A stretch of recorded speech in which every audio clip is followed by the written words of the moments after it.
আগামী পয়লা বৈশাখ আসছে কিনা জোরে বলুন হ্যাঁ না। এই পয়লা বৈশাখে একটা কাজ করতে পারলে আপনাদের গৃহের মঙ্গল হয়। জ্যোতিষ কি বলছে মায়েদের জন্য ছোট্ট করে বলে যাই, যারা মায়ের আসছেন যারা বাবার আসছেন মাত্র 2 লাইন বলবো, মন দিয়ে শুনবেন। যারা পয়লা বৈশাখে কিছু কাজ করতে পারবেন তাদের গৃহের মঙ্গল হবে। কি কি সবাই তাকান। পয়লা বৈশাখ সকাল আস্তে আস্তে আস্তে পয়লা বৈশাখ সকালবেলায় স্নান করে 7টা 9টা 11টা কিংবা 15টা বিজোড় আম পাতা নেবেন। সবাই তাকান, কটা বললাম? 7টা 9টা 11টা 15টা বিজোড় আম পাতা নেবেন। একটা পাত্রের মধ্যে সিঁদুর, একটু তেল, একটু হলুদ নিয়ে, সিঁদুর তেল হলুদ মিশিয়ে প্রতিটি আম পাতাতে একটা করে ফোঁটা দিয়ে বাড়ির দরজার সামনে লাল সুতো দিয়ে আপনারা টাঙিয়ে দেবেন। প্রতি বৃহস্পতিবার ওই আম পাতা আপনারা পরিবর্তন করবেন।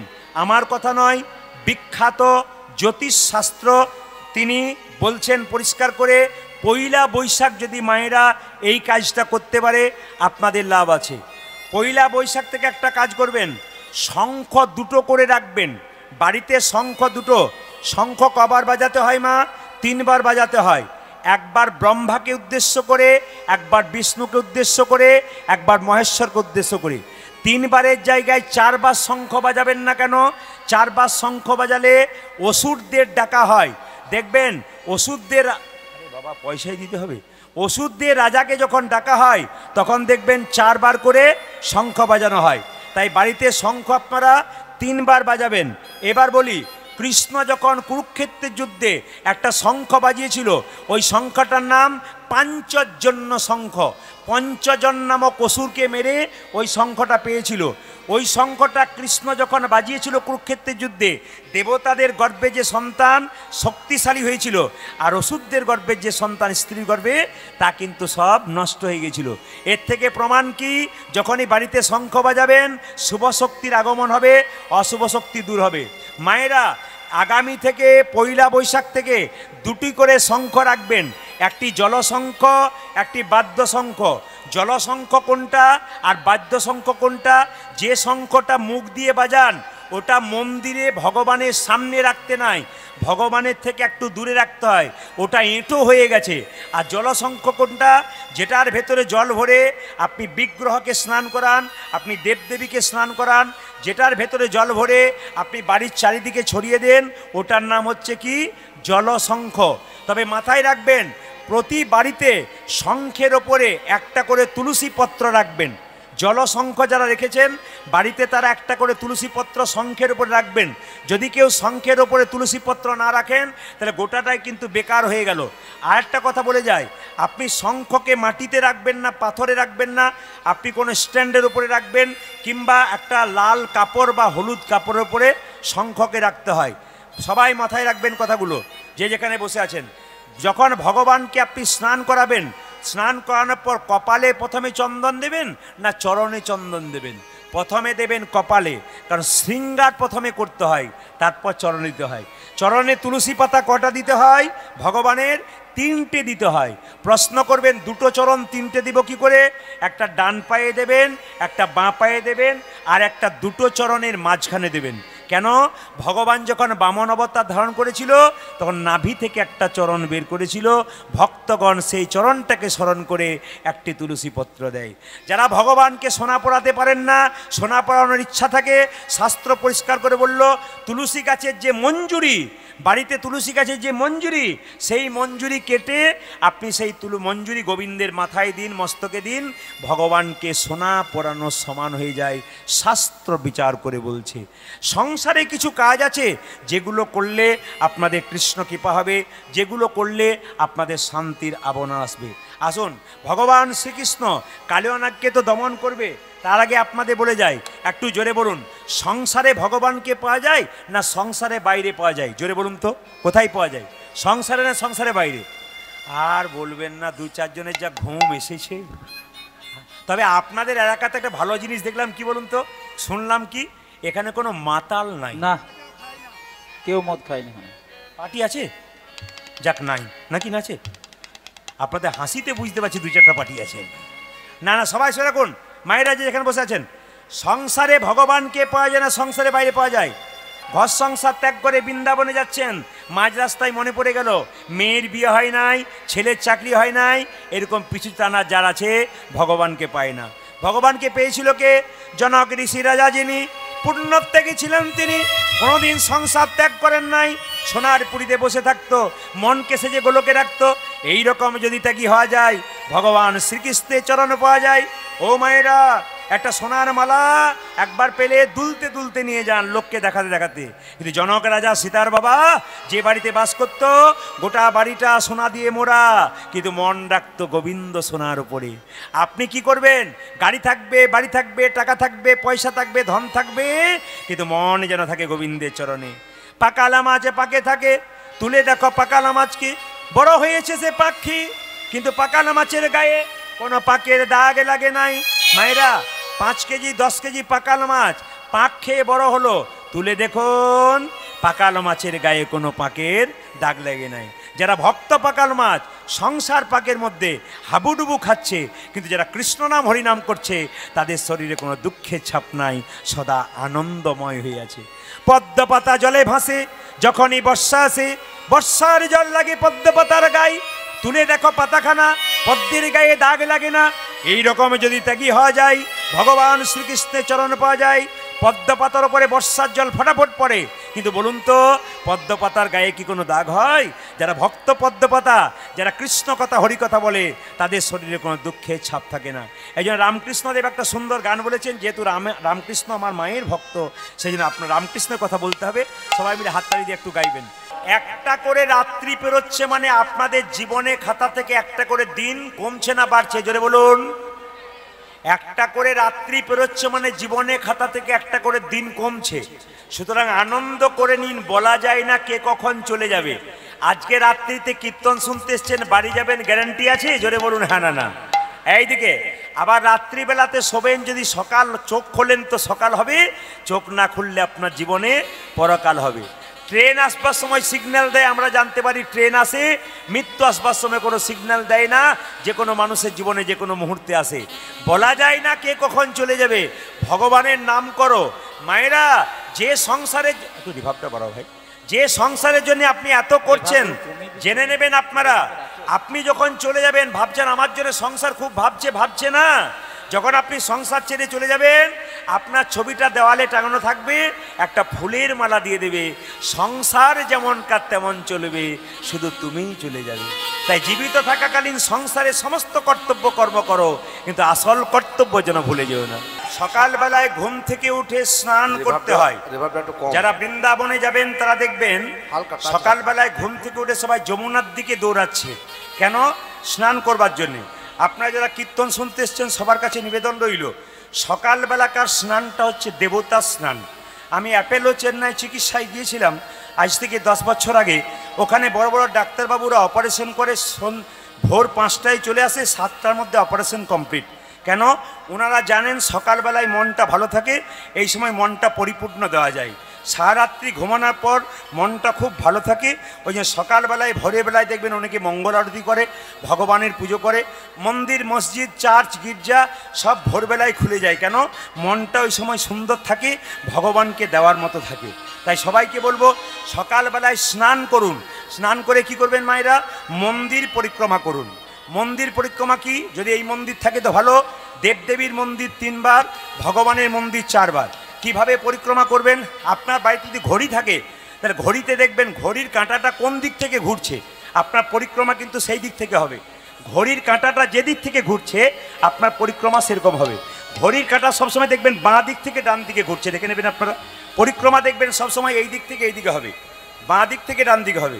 আপনি যে আরতি করছেন, ভগবানকে দীপ দেখাচ্ছেন, সবার নিবেদন রইল কি, মায়েরা বাবাদের সময় নেই, আপনারা পুজো করবার সময় সকালবেলায় একটু ঘিয়ের প্রদীপ যদি জ্বালান, তাহলে ভগবানের বাঁ দিকে রাখবেন। আর যদি তিল বা তেলের প্রদীপ জ্বালান, তবে ভগবানের ডান দিকে রাখবেন বা দেবদেবীর ডান দিকে রাখবেন। সবাই লক্ষ্য করুন, তিল বা তেলের প্রদীপ যখনই আপনি ভগবানকে আরতি করে দেখাবেন বা ঘিয়ের প্রদীপ, তখন আরতি এরকম করে দিলে হবে না। ভগবানের চরণে 4 বার দেখাতে হবে, নাভিতে দেখাতে হবে 2 বার, আর ভগবানের মুখমণ্ডলে দেখাতে হবে 3 বার। গোটা শরীরে 7 বার দেখাতে হয়। ধূপ ওইভাবে দেখাতে হয়। কিন্তু কিভাবে দীপ দেখাবেন এটা কিন্তু একটা হিসাব আছে, অঙ্কের হিসাব। আপনি ওং লিখছেন না, ওং ওং, বাংলায় যে ওং লেখেন না, ওংটা কেমনভাবে লেখেন, আরতি কিন্তু সেইভাবে হবে। যারা আরতি করছে হিসাব করে দেখে নিন, শাস্ত্র পরিষ্কার করে বলছে অঙ্কের হিসাব একবারে। কীরকম? যখন আরতি করছেন ওং যে লেখা হচ্ছে এইভাবে আরতি হবে, এইভাবে ওং লেখার মতো আরতি হবে। কিন্তু এমনি এমনি করে আরতি করে দিলেন তা বললে হবে না। আরতি হচ্ছে ওং যেমন লেখা হয় সেভাবে কিন্তু আরতি হয়। তাই সকালবেলায় ঘুম থেকে উঠে সন্ধ্যাবেলায় আপনি ভগবানকে যখন ভজন করবেন, আরতি করবেন, সবসময় ওং লেখাটার কথা মনে রাখবেন। ওংয়ের মতো আরতি দিতে হয়। কি ভগবানের ভাব সবাই বুঝতে পারে না।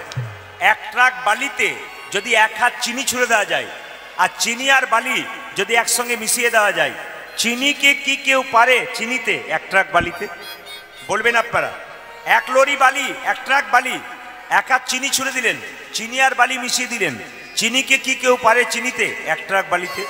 আপনারা অনেকে বলেছেন, 2-1 জন বলতে পারছেন না। পিপিলিকা পারে চিনিকে চিনিতে 1 ট্রাক বালিতে।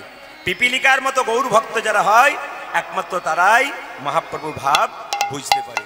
মায়েরা সবাই মন দিয়ে শুনবেন, যখন আমাদের জন্ম হয় 2টো চোখ হয়, একটা ডান চোখ একটা বাম চোখ। গুরুদেবের কাছে মন্ত্র নিয়ে একটা চোখ হয়, সেই চোখটার নাম জ্ঞান চোখ। আমি আপনাদের জানাতে চাই, আপনারা কে কে কানে ফু নিয়েছেন? হাত তুলুন তো। কানে ফু ফু বুঝতে পেরেছেন তাহলে? হ্যাঁ হ্যাঁ, কানে ফু মানে বুঝতে পেরেছেন তো? দীক্ষা, দীক্ষা। অনেকে বুঝতে পারে না, খুঁজে বেড়ায়। আচ্ছা মায়েরা, এখন তো গ্যাস সিলিন্ডারের ব্যবস্থা হয়েছে, আগে তো উনান ছিল। জোরে বলুন হ্যাঁ না না? তো উনানে কাঠ দেবেন, কয়লা দেবেন, হঠাৎ আগুনটা নিভে যেত। আর নিভে গেলে মায়েরা জোরে ফু দিত, আর ফু দিলে আবার আগুন জ্বলে যেত। তাহলে জানতে হবে আগুন ভেতরে আছে, তাহলে জ্বলছে না কেন? ছাই চাপা দেওয়া আছে। এখানে তত্ত্ব বলছে প্রত্যেকটা মানুষের শরীরে কৃষ্ণ প্রেমের আগুন আছে, কিন্তু চাপা আছে কি? কামনা বাসনা রূপী ছাই দিয়ে চাপা আছে। গুরুদেব যদি কানে দীক্ষা দেয়, মন্ত্র দেয়, তাহলে কৃষ্ণ প্রেমের আগুন আবার দাও দাও করে জ্বলে উঠবে। জেনে নিন, আকাশে যখন সূর্য ওঠে একটা ফুল ফোটে পুকুরে, ওই ফুলটার নাম কি? পদ্ম ফুল। গুরুরূপী সূর্যের আলো ভক্তের হৃদয়রূপী পদ্মে যদি একবার পড়ে, তবে কৃষ্ণ ভ্রমর যেখানেই থাক না কেন, এই জন্য মায়েরা আজকে মহাপ্রভুর ভাবের কথা পরে বলবো। মহাপ্রভু নবদ্বীপের পার্টিতে এলেন, প্রত্যেকটা জীবকে হরিনাম দিলেন। যাকে দেখছে তাকে বলছে, এই যে একবার হরি বল বলো। নিতাই চাঁদ বলছে, কাকে হরিনাম দেবো? মহাপ্রভু বললো, শোনো, এখানে যদি ফাংশন হতো, ড্যান্স হাঙ্গামা হতো, কমিটির ভাইদেরকে মাঝখানে বাঁশের বেড়া দিতে হতো। কেন? একদিকে নারী একদিকে পুরুষ। কিন্তু মহাপ্রভুর কি লীলা দেখুন। আপনারা কীর্তন শুনতে এসছেন, নারী পুরুষ সব এক হয়েছেন। কেন? এখানে প্রেমের ব্যাপার আছে, এখানে কামের ব্যাপার নাই। এটা মহাপ্রভু করেছেন। তবে একটা কথা শুনে নিন, যারা কীর্তন শুনবেন, ভাগবত শুনবেন, রামায়ণ শুনবেন, কথাটা মাথায় রেখে যাবেন। কি? যখনই আসরে বসবেন প্রণাম করে বসবেন, আর উঠবেন তখন প্রণাম করে উঠবেন। না না, কীর্তনিয়াকে নয়, স্বয়ং মহাপ্রভুকে, যিনি হরিনাম দিলেন তাকে প্রণাম করতে হয়। আর একটা কথা, যারা কীর্তন শুনবেন, হরিনাম শুনবেন, ভক্তের পাশে বসে কীর্তন শুনবেন।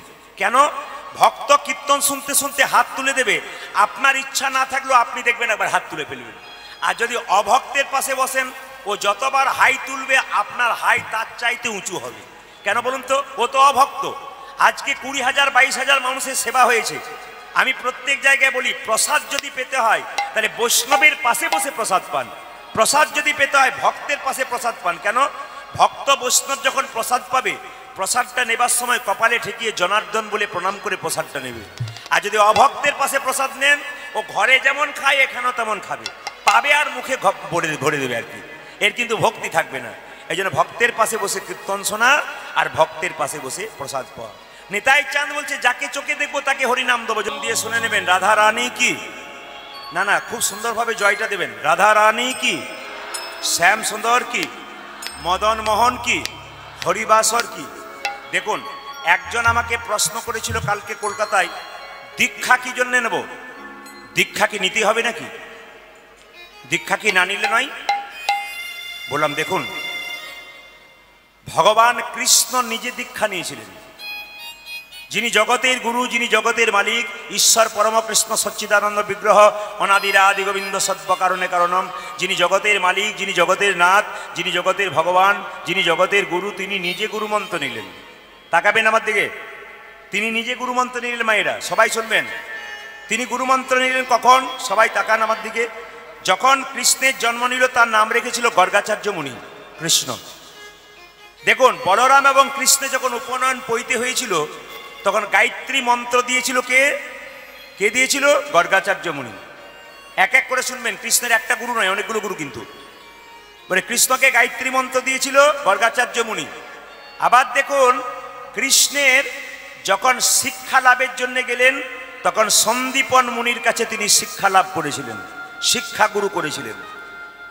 3, আপনারা বলবেন তাহলে কানে মন্ত্র কার কাছ থেকে নিয়েছিল? আমরা তো সবাই কৃষ্ণ মন্ত্রে দীক্ষিত, তাহলে কৃষ্ণ কোন মন্ত্রে দীক্ষিত জানতে হবে। কিন্তু কীর্তন শুনতে এসছেন, আমরা তো সবাই কৃষ্ণ মন্ত্রে দীক্ষিত, তাহলে কৃষ্ণ কোন মন্ত্রে দীক্ষিত? কৃষ্ণের আসল গুরুর নাম হচ্ছে উপমন্য মুনি। শুনবেন ভালো করে, কৃষ্ণের আসল গুরু হচ্ছে উপমন্য মুনি। তাকে তিনি শৈব মন্ত্রে মানে শিব মন্ত্রে দীক্ষা দিয়েছিলেন। রাধাতন্ত্র পড়ুন, যারা বইপত্র পড়েন রাধাতন্ত্র পড়ুন, ভগবান শিব কৃষ্ণকে শিব মন্ত্রে দীক্ষা দিয়েছিলেন। মহাপ্রভু দীক্ষা নিয়েছিলেন। হ্যাঁ ঠিক আছে, আচ্ছা, মহাপ্রভু দীক্ষা নিয়েছিলেন। মায়েরা, মহাপ্রভু দীক্ষা নিয়েছিলেন। স্বয়ং ভগবান যদি দীক্ষা নিতে পারে, আমরা কেন দীক্ষা নেব না? দেখুন, নরেন বিবেকানন্দ রামকৃষ্ণকে জিজ্ঞেস করেছিল, ঠাকুর মন্ত্র যে নেব তা মন্ত্র গুরুর কাছে নেব কেন? যে বইতে মন্ত্রটা লেখা আছে ওই বইটার নাম বলে দাও, ওটা মুখস্থ করে দেবো, আমার হবে না? রামকৃষ্ণদেব বলেছিল, যে বইতে মন্ত্রটা আছে ওটা জপ করলেও তোর হবে, আর গুরুর কাছে নিলেও তোর হবে, তবে দুটোর মধ্যে তফাৎ আছে। বলে কি তফাৎ? নরেন যখন কথাটা জিজ্ঞেস করছে, দক্ষিণেশ্বরের কালীঘাটে বসে আছে, হঠাৎ ঠাকুর বলছে, হ্যাঁ রে নরেন, দেখ তো গঙ্গাতে ওটা কি ভেসে আসছে? বলছে ডিঙি নৌকা। এখান থেকে চন্দননগর যেতে ডিঙি নৌকাটা কত সময় লাগবে? বলছে 4 ঘন্টা সময় লাগবে। আচ্ছা বলতো নরেন, ওর পেছনে একটা কি আসছে? বলে স্টিমার আসছে, ওটার কত সময় লাগবে? বলছে ওটার 1 ঘন্টা সময় লাগবে। আচ্ছা নরেন, ডিঙি নৌকাটাকে যদি স্টিমারের সঙ্গে বেঁধে দেওয়া হয় তবে ডিঙি নৌকাটার কত সময় লাগবে? বলছে স্টিমারের যা সময় লাগবে ডিঙি নৌকার তাই সময় লাগবে। তখন ঠাকুর বললেন, দেহরূপী ডিঙি নৌকাকে গুরুরূপী স্টিমারের সঙ্গে কেউ যদি বেঁধে দিতে পারে, নিতাই গৌর হরিবোল বলে তার কৃপা তাড়াতাড়ি। এই জন্যে কিন্তু দীক্ষা নেওয়ার দরকার আছে মায়েরা। তবে নিতাই চাঁদ একটা সুন্দর কথা বললেন, যারা যারা হরিনাম করবে তারা 3টে নিয়ম পালন করবে। একটু বলে যাই। প্রথম নিয়ম কি? নিরামিষ খেতে হবে। নিতাই চাঁদ বলল, যারা হরিনাম করবে তারা নিরামিষ খেতে হবে। আমি হাত তুলতে বলবো না কারা কারা নিরামিষ খায়, কারণ গন্ডগোলে পড়বেন আপনারা। এইদিকে দ্বিতীয় কি? নিরামিষ দেখুন, অনুকূল ঠাকুর বলেছেন, যে যত ভোগী সে তত রোগী, যে যত ত্যাগী সে তত নিরোগী। কালকে কলকাতায় আমি যেখানে গান করছিলাম, যার বাড়িতে আমার বাসা, তার 60 বা 70 বছর বয়স। আমাকে বললেন, আপনাকে দেখে তো 45 মনে হচ্ছে। বলছে না না, আমি তো মুখে সেলাই দিয়ে বসে আছি। বলে কেন? আমি করে দিই সবার, কিন্তু আমি খাই না। মানে যে যত খায় তার আগে যাবার রাস্তা পরিষ্কার হয়। দেখুন, নিরামিষ ভোজীরা, অনুকূল ঠাকুর বললেন, নিরামিষ ভোজীরা হচ্ছে কিরকম? তারা হচ্ছে বট গাছের মতো, ধীরে ধীরে বাড়ে, বহুদিন পরে মরে। আর আমিষ ভোজীরা কেমন? কলা গাছের মতো, হুড় হুড় করে বাড়ে আর হুড় হুড় করে মরে। তাই আমি আপনাদের বলবো, যে যত খাবে কম তার তত শরীর সুস্থ থাকবে। এ ঠাকুরের বাণী, বড় বড় মহাপুরুষের বাণী। তাই আপনাদের বলবো, শরীর সুস্থ। দেখুন, গোবিন্দের মন্দিরে যাবেন, আপনার শরীর যদি সুস্থ না থাকে আপনি গোবিন্দ ভজন করবেন কি করে? আমি দেখে নিয়েছি মায়েরা, এই যে মন্দিরটা দেখতে পাচ্ছেন, এটা মা কালীর মন্দির। এমন এমন মন্দির আছে, রাধাকৃষ্ণের মন্দির আছে। দেখুন, রাধাকৃষ্ণের মন্দিরে অনেক লোক গিয়ে গোছা গোছা ধূপ দিচ্ছে, কিন্তু ওই মন্দিরটা চাইতে এই মন্দিরটা দামি। কেন? যত সুন্দর মন্দির করো, যদি এই মন্দিরটা অসুস্থ হয়ে যায়, ওই মন্দিরে গিয়ে তুমি বেশিক্ষণ দাঁড়াতেও পারবে না, সুস্থভাবে ভগবানকে ডাকতে পারবে না। লজ্জার ব্যাপার কি, ওই মন্দিরে গিয়ে গোছা গোছা ধূপ দিচ্ছে আর এই মন্দিরে বান্ডিল বান্ডিল বিড়ি দিচ্ছে, তাহলে আর শরীর ঠিক থাকে? ওই মন্দিরে গোছা গোছা ধূপ দিচ্ছে আর এই মন্দিরে বান্ডিল বান্ডিল ধূপ কি দিচ্ছে, বিড়ি দিচ্ছে। বলছে মানব জমি শস্য ক্ষেত্র সর্বদা পবিত্র, যে যার কর্মদোষে অপবিত্র হয়। এই মানব জমি সবসময় পবিত্র, কিন্তু মানব জমি সর্বদা পবিত্র, যে যার কর্মদোষে অপবিত্র হয়। যতন করে করো চাষ, ফসল ফলবে 12 মাস, এ দেহ তো কোনোদিন অপবিত্র নয়। বলছে 6টি যদি হেলে হলো 3টে লাঙ্গল চাই, আর লাঙ্গলেরও জোগাড় আছে, চিন্তা নাহি আর। তার মানে কি, দেখুন মায়েরা, এই দেহ জমিটাকে চাষ করতে গেলে 6টা গরুর দরকার আছে হেলে। কি কি? কাম, ক্রোধ, লোভ, মোহ, মদ, মাশ্চর্য। তাহলে 6টা যদি গরুকে চালাতে হয়, 3টে লাঙ্গল চাই। 3টে লাঙ্গল কি? শাস্ত্র বাক্য, গুরু বাক্য আর সাধু সঙ্গ। এই 3টে যদি রাখতে পারেন, আপনার এই দেহ জমি সুন্দর থাকবে। মায়েরা, এত রোগ এত ব্যাধি কেন? আমরা হিসাবে চলতে পারি না, জীবনকে বেহিসাব করেছি। ভগবানের মন্দিরে গিয়ে বেশিক্ষণ বসতে পারি না, কীর্তন শুনতে গেলে কোমরে ব্যথা হয়, হাঁটুতে ব্যথা হয়, ঘাড়ে ব্যথা হয়, 3 বার 6 বার উঠতে হয়। কেন উঠতে হয়? আমরা জীবনটাকে তৈরি করতে পারি নাই। আমরা জীবনকে সুন্দর করুন, গোবিন্দের চরণ নিজেকে অর্পণ করুন।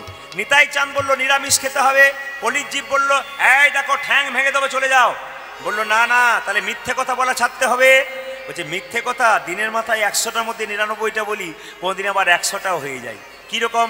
ঈশ্বরচন্দ্র বিদ্যাসাগর একটা বই আছে, বর্ণ পরিচয়, লেখা আছে সদা সর্বদা সত্য কথা বলিতে হবে।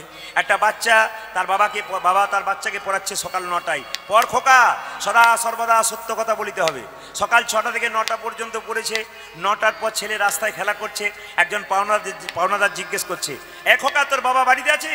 ছেলে গিয়ে বলছে বাবা তোমাকে পাওনাদার ডাকছে। তখন বাবা বলে উঠলো, বলে যে আমি বাড়িতে নাই। ছেলে বলল এক পাওনাদার, বাবা বলল যে বাবা বাড়িতে নাই। বাবার সঙ্গে ছেলের খুব ঝগড়া হলো। শেষে কি হলো মায়েরা? বাবার সঙ্গে ছেলের খুব ঝগড়া হলো। শেষে ছেলেকে বাবা বলল তুই যে সত্য কথাটা বলে দিলি। বলছে বাবা তুমি তো বইয়ে পড়াচ্ছিলে সবসময় সত্য কথা বলতে হয়। 10এ 5 সবে মিলে দাঁড়েতে বসিয়া কীর্তন করহ সবে হাতে তালি দিয়া।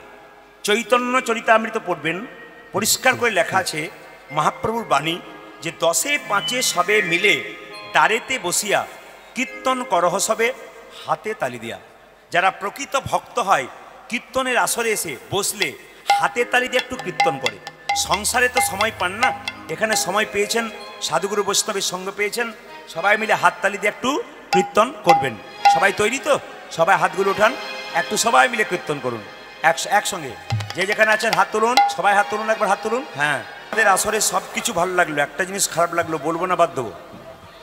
না বলাটাই ভালো নাকি? বলবো? আমি তো বলবো বলে এসেছি, না বলে তো যাবো না। হাত তুলুন, সবাই মিলে হাত তুলছেন, হরিনাম করছেন, এটা আমার ভালো লাগছে। খারাপ লাগলো কোনটা? 2-4 জন হরি হরয় নম কৃষ্ণ যাদবাই নম যাদবাই মা, এদের আমার ভালো লাগলো, বিশেষ ভালো। কেন বলুন তো? আপনারা হাত নামান, হাত তালি দিন। কেন? সবাই তাকাবেন। হাতে যদি তালি দেন, শরীরের মধ্যে যদি পাপরুই পাখি আছে, কাম ক্রোধ লোভ মদ মাশ্চর্য, সব কিন্তু আস্তে আস্তে সরে যাবে। তাই হাতে তালি দিয়ে মহাপ্রভু কীর্তন করতে বলেছেন। তাই সবাই মিলে একটু হাতে তালি দিয়ে কীর্তন করবেন। এদেরটা বন্ধ করলাম, আপনাদেরটা একটু চালু করব। এরা গাইবে না, আপনারা সবাই মিলে গান বলুন একবার মায়ের সামনে। দারুণ দারুণ দারুণ, বাহ, আচ্ছা আচ্ছা আচ্ছা আচ্ছা, দারুণ দারুণ। আপনাদেরকে আগে কীর্তনের দলটল ছিল নাকি? দারুণ গাইছেন কিন্তু। এরপরে এলাকায় এলে না, এদের আমি আনবো না, আপনাদের চালিয়ে নেবো। সবাই মিলে বলুন একবার উলুধ্বনি দিন সবাই, ভগবান শ্রীকৃষ্ণ আছেন এখানে। এটা খুব ভালো লেগেছে আমার। গোপালকে সঙ্গে নিয়ে সারাটা জীবন কাটাচ্ছেন, খুব খুশির খবর। এই কম বয়সে এনারা দেখিয়ে দিচ্ছেন যে আমরা মহাপ্রভুর পথটাকে ধরেছি, ভগবান কৃষ্ণের পথটাকে ধরেছি। আপনারা একটু আশীর্বাদ করুন এনাকে যেন কৃষ্ণময় জীবন করতে পারে এবং এনার পরিবার কৃষ্ণময় হয়। নিতাই গৌর হরি হরি। তাহলে মিথ্যে কথা বলা ছাড়তে হবে না। গাবি দহন বন্ধ করতে পারবে? বলে সেটাও পারবো না। মহাপ্রভু বললেন শোনো, কিচ্ছু করতে হবে না। ধরো যুবতীর কোল, খাও মাগুর মাছের ঝোল, আর বলো প্রেমানন্দে নিতাই গৌর হরি হরি বল। একজন বৃদ্ধ ব্যক্তি বুঝতে পারলো না যুবতীর কোল কাকে বলে, মাগুর মাছের ঝোল কাকে বলে। মায়েরা, যুবতীর কোল কাকে বলে? যে মেয়েরা বাড়িতে বাস করছে তাকে যুবতী বলে না, এখানে সেই যুবতীর কথা বলছে যেই যুবতী লাখ লাখ কোটি কোটি বাচ্চার জন্ম দেয়, তিনি হচ্ছেন পৃথিবী যুবতী। এই যুবতীর কোল ধরে আসতে হয়েছে, এই যুবতীর কোলে সংসার যাপন করতে হবে, আবার এই যুবতীর কোল ধরে চিতাতে নিতাই গৌর হরিবোল বলে চলে যেতে হবে। আর কি মায়েরা, সবাই তাকান, মাগুর মাছের ঝোল। আমাদের আত্মীয় স্বজন মারা গেলে তার বিরহ হবে তাই কাঁদি, কিন্তু কোনো কৃষ্ণ ভক্ত যদি একবার হা কৃষ্ণ প্রাণ গোবিন্দ বলে কাঁদতে পারে, তার নয়নের জল যদি মুখের মধ্যে প্রবেশ করে, ওইটাই হচ্ছে মাগুর মাছের ঝোল। তাই আপনারা গুরুমন্ত্র নেবেন, সবাই মিলে হাত তুলে একটু গুরুমন্ত্রের রামকৃষ্ণদেবের এই গানটি সবাই একটু গান। যেহেতু মায়ের ভক্ত রামকৃষ্ণদেব, আজকে রামকৃষ্ণদেব একটা গান গাইব খুব ছোট্ট করে, সবাই হাত তালি দেবেন, হাত ওঠান একসঙ্গে, দিনতরানন্দ দেবে, সবাই মিলে একসঙ্গে তালি দিবে, সবাই হাত তুলে। যার হাত আছে তিনি তুলবেন, যার নাই তার তোলার দরকার নেই। দেখি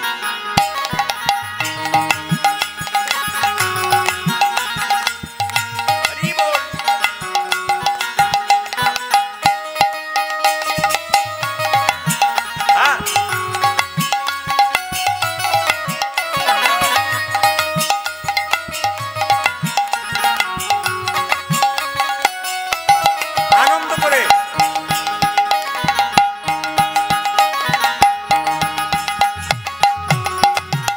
যারা দাঁড়িয়ে আছেন তারা হাত তুলবেন, সবাই হাত তুলবেন মায়ের কাছে, রামকৃষ্ণ দেবের লেখা গান।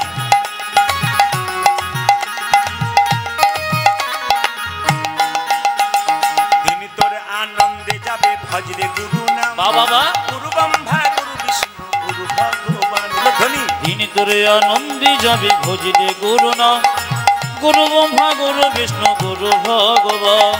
তিনি তোর আনন্দে যাবে ভজরে গুরু নাম, গুরু ব্রহ্মা গুরু বিষ্ণু গুরু ভগবান। তিনি তোরে আনন্দে যাবে ভজরে গুরু নাম, গুরু ব্রহ্মা গুরু বিষ্ণু গুরু ভগবান। ও যে গুরু পিতা গুরু মাতা বলে হরি, গুরু পিতা গুরু মাতা গুরু ভগবান, জগৎ গুরু শ্রীকৃষ্ণ সর্বশক্তি ঊর্ধ্বনি। আজি গুরু পিতা, আহা গুরু পিতা, আহা গুরু পিতা গুরু মাতা গুরু ভগবান, জগৎ গুরু শ্রীকৃষ্ণ সর্বশক্তিমান। গুরু পিতা গুরু মাতা, গুরু পিতা গুরু মাতা গুরু ভগবান, জগৎ গুরু শ্রীকৃষ্ণ সর্বশক্তিমান। আজি গুরু পিতা গুরু মাতা, গুরু পিতা গুরু মাতা গুরু ভগবান, জগৎ গুরু শ্রীকৃষ্ণ সর্বশক্তিমান। তিনি তোর আনন্দে যাবে ভজরে গুরু নাম, গুরু ব্রহ্মা গুরু বিষ্ণু গুরু ভগবান। তিনি তোরে আনন্দে যাবে ভজরে গুরু নাম, গুরু ব্রহ্মা গুরু বিষ্ণু গুরু ভগবান। তিনি তোর আনন্দে যাবে ভজরে গুরু নাম, গুরু ব্রহ্মা নিতাই গৌর হরি বল। তিনি তোরে আনন্দে যাবে ভজ গুরু নাম, গুরু ব্রহ্মা গুরু বিষ্ণু গুরু ভগবান। তিনি তোরে আনন্দে যাবে ভজরে গুরু নাম, গুরু ব্রহ্মা গুরু বিষ্ণু গুরু ভগবান। তিনি তোরে আনন্দে যাবে ভজ গুরু নাম, গুরু ব্রহ্মা গুরু বিষ্ণু গুরু ভগবান। আপন আপন গুরুদেব কি জয়। আপন আপন গুরুদেব কি। আজ মহাপ্রভু ভাবটি কেমন, আজকে মহাপ্রভু নবদ্বীপের পথ দিয়ে যাচ্ছেন। কালী দহ বলি, ওগো কালী দহ কালী দহ বলি, আমার গোড়া ঘন ডাকে রে।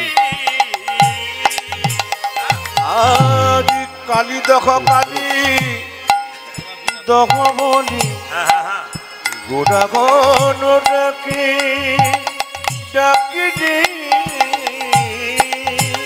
আবার মাল সাটি, ওগো মানুষ সাথী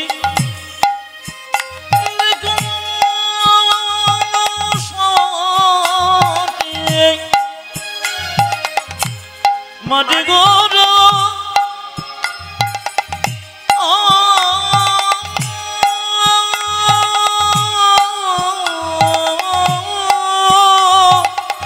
চলে বিরদাপি, আমারই চলে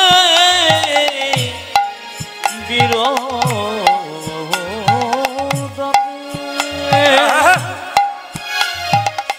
গোরে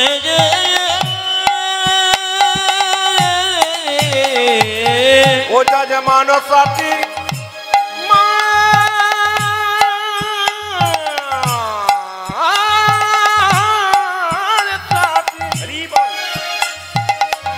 মারি গোদা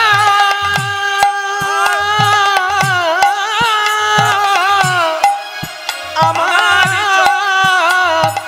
চলে বীরতাপে চলে রে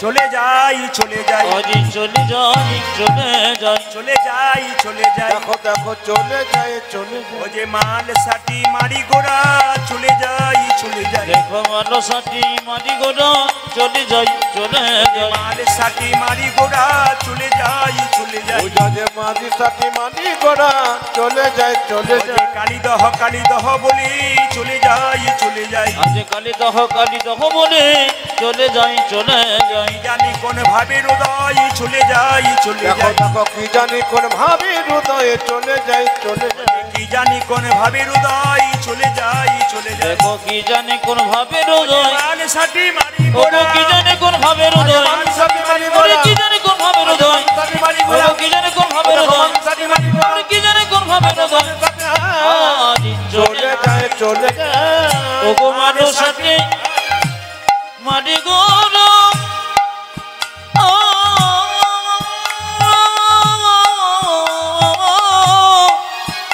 আমারই চলিল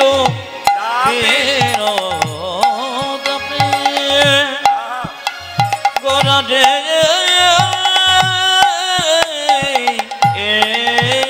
ওটা যে চলিল বীর তাপে চলে বীর কাল সকাল থেকে একজনকে দেখবেন কি বলবেন জোরে বলুন হাই হ্যালো ছাড়ো হ্যাঁ হরে কৃষ্ণ বলতে পারেন রাধে রাধে বলতে পারেন আবার হাই হ্যালো ছাড়ো রাধে রাধে কালকে সকালে কাউকে ফোন করবেন হ্যালো বাদ দিয়ে কি বলবেন জোরে বলুন আর একটু জোরে বলুন একজনের সঙ্গে একজনের দেখা হবে কি বলবেন জোরে বলুন আপনারা সবাই রাধে রাধে বলতে শুরু করুন বৃন্দাবনে কেউ যদি যান টোটো অটোতে চাপতে গেলে রাধে রাধে না বললে কিন্তু চাপাবে না আপনি 20 টাকার জায়গায় 50 টাকা দেবেন কিন্তু রাধে রাধে যদি না বলেন তাহলে আপনাকে চাপতে দেবে না প্রশ্ন করবেন তাহলে যদি কোনো টোটো আওলা সারাদিন কেউ রাধে রাধে না বলে কেউ না চাপে ওর তাহলে সংসার চলবে কি করে ইউনিয়ন থেকে কথা দেওয়া আছে যদি সারাদিন কেউ রাধে রাধে না বলে তবু তুমি চাপাবে না ইউনিয়ন থেকে তোমাকে সংসার খরচে টাকা দেওয়া হবে তবু রাধে রাধে না বললে কিন্তু চাপাবে না আজকে সবাই মিলে বলুন রাধে রাধে বাহ বাহ আপনাদের জায়গাটি বৃন্দাবনে পরিণত হয়েছে বলুন রাধে রাধে চলুন আমরা বৃন্দাবনে যাই সবাই মিলে একজনের ভক্তের দাবি ছিল কয়েকজন ভক্ত আমার কাছে গিয়ে দাবি করেছেন এই দাবি অনুযায়ী আমি একটু আলাদা লীলা আজকে গাইতাম কৃষ্ণকালী কিন্তু হয়ে গেল আজকে ভক্তের একটু চাপে বললেন না না আপনার ওই লীলাটা আমরা বারবার শুনেছি একটু শুনতে চাই বলে কোনটা না কৃষ্ণ একটা সাপের মাথায় নেচেছিল জোরে বলুন হ্যাঁ না না জোরে বলুন নেচেছিল না হ্যাঁ ওনাদের বক্তব্য ওই তত্ত্বটাকে ধরে চলবেন কিভাবে কি করেছিল আর কি একটু বুঝিয়ে দিই ভাগবতীয় কথা আচ্ছা মায়েরা সাপের মাথায় কৃষ্ণ নেচেছিল কিনা জোরে বলুন হ্যাঁ না না তাহলে আপনার মাথায় নাচলো না আমার মাথায় নাচলো না সাপের মাথায় নাচলো কেন সবাই তাকাবেন সাপটা পূর্বজন্মে কে ছিল আজকে আপনাদের এই প্রসাদপুর গ্রামে দুটো বাচ্চার জন্ম হয়েছে আপনাদের প্রসাদপুর গ্রামে দুটো বাচ্চার জন্ম ওই পাড়াতে একটা এই পাড়াতে একটা ছেলে সোনার চামচ নিয়ে বাড়িতে ভালো বাড়িতে জন্মগ্রহণ করলো আর একটা ছেলে গরিবের বাড়িতে ভিখারির বাড়িতে জন্ম নিল এর থেকে কি প্রমাণ পেলেন যে সোনার চামচ মুখে নিয়ে বড় লোকের বাড়িতে জন্ম নিল পূর্বজন্মে তার ভালো কর্ম ছিল আর আজকে যে ভিখারির বাড়িতে জন্ম ছিল সে মায়ের দুধ পাচ্ছে না ভালো করে জানবেন ইনারও কর্ম সেরকম ছিল এখানে জেনে নিন যারা কীর্তন শুনতে এসছেন যে যেমন কর্ম করবেন তার কর্ম অনুযায়ী কিন্তু জন্ম হবে পরিষ্কার করে ভাগবতীয় কথা আমি একবারে বুঝিয়ে দেবো যে যেমন কর্ম করবেন তার সেরকম জন্ম হবে দেখুন মানুষ কুলে জন্ম নিয়ে কেউ যদি মানুষের মতো কর্ম করে তবে পরের জন্মে আবার মানুষ হবেন মানুষকুলে জন্ম নিয়ে কেউ যদি পশুর মতো কর্ম করে পরের জন্মে তার পশুকুলে জন্ম নেবে। আর মানুষ হয়ে কেউ যদি মহাপুরুষের মতো কর্ম করে তার দ্বিতীয় জন্ম হয় না, তার গোবিন্দের চরণ প্রাপ্ত হয়। কেন? যে ধানকে সেদ্ধ করে মাটিতে ছড়ালে তার যেমন দ্বিতীয় গাছ হয় না, যে দেহ হরিনামে সিদ্ধ হয়ে যায় তারা দ্বিতীয় জন্ম হয় না, গৌর গোবিন্দের চরণ। ওই জন্য বলবো দেহটাকে হরিনামে, বাবা যারা পেছনে আছেন কিছু মনে করবেন না, আপনাদের কাছে মাঝে মাঝে যাব, কারণ সংখ্যায় সামনে বেশি হয়ে গেছে তো ওই জন্য ওই দিকটাতে হেলে হেলে পড়ছি আমি। কিন্তু আপনারও আমার আপন বটেন, আমি মাঝে মাঝে যাব, একটু কানে শুনে নিন, আপনাদের কাজ আছে। কারণ সব দিকে একমুখী কীর্তন সবচাইতে ভালো। এই যত কলকাতায় গান করলাম সব একমুখী, তো এই অভ্যাস হয়ে আর দুদিকে ঘোরা যাচ্ছে না। আমি নিশ্চয়ই ঘুরবো, আপনারা শুনবেন। আচ্ছা মায়েরা, এই যে তাকাবেন, মানুষ মরে গেলে দেহ মরে না আত্মা মরে? জোরে বলুন, কোনটা মরে? জোরে বলুন। আত্মা মরে? ওই দেখুন একজন বলছে আত্মা মরে। দেহ মরে না আত্মা মরে? হ্যাঁ, একটু জেনে নিন। বাসাংসি জিন্নানি যথা বিহায় নবানি ঘিন্নাতি নরহ পরানি তথা শরীরানি বিহায় জিন্নান্নানি সংজাতি নবানি দেহি। মানে কি, যে কাপড়টা আপনি পরেছেন, আমি যে কাপড়টা পরেছি, ওটা যখন জীর্ণ হয়ে যাবে তখন নতুন কাপড় পরব। বলুন তো মায়েরা, নতুন কাপড় পরলে আনন্দ হয় না দুঃখ হয়? জোরে বলুন। আনন্দ হয়। তাহলে আমরা যখন মরে যাই আমাদের আনন্দ হয়, কারণ আমরা একটা নতুন দেহ ধারণ করব। কিন্তু যার কাছে ছিলাম এতদিন, তার মায়াতে পড়েছি, তাদের কিন্তু দুঃখ হয়।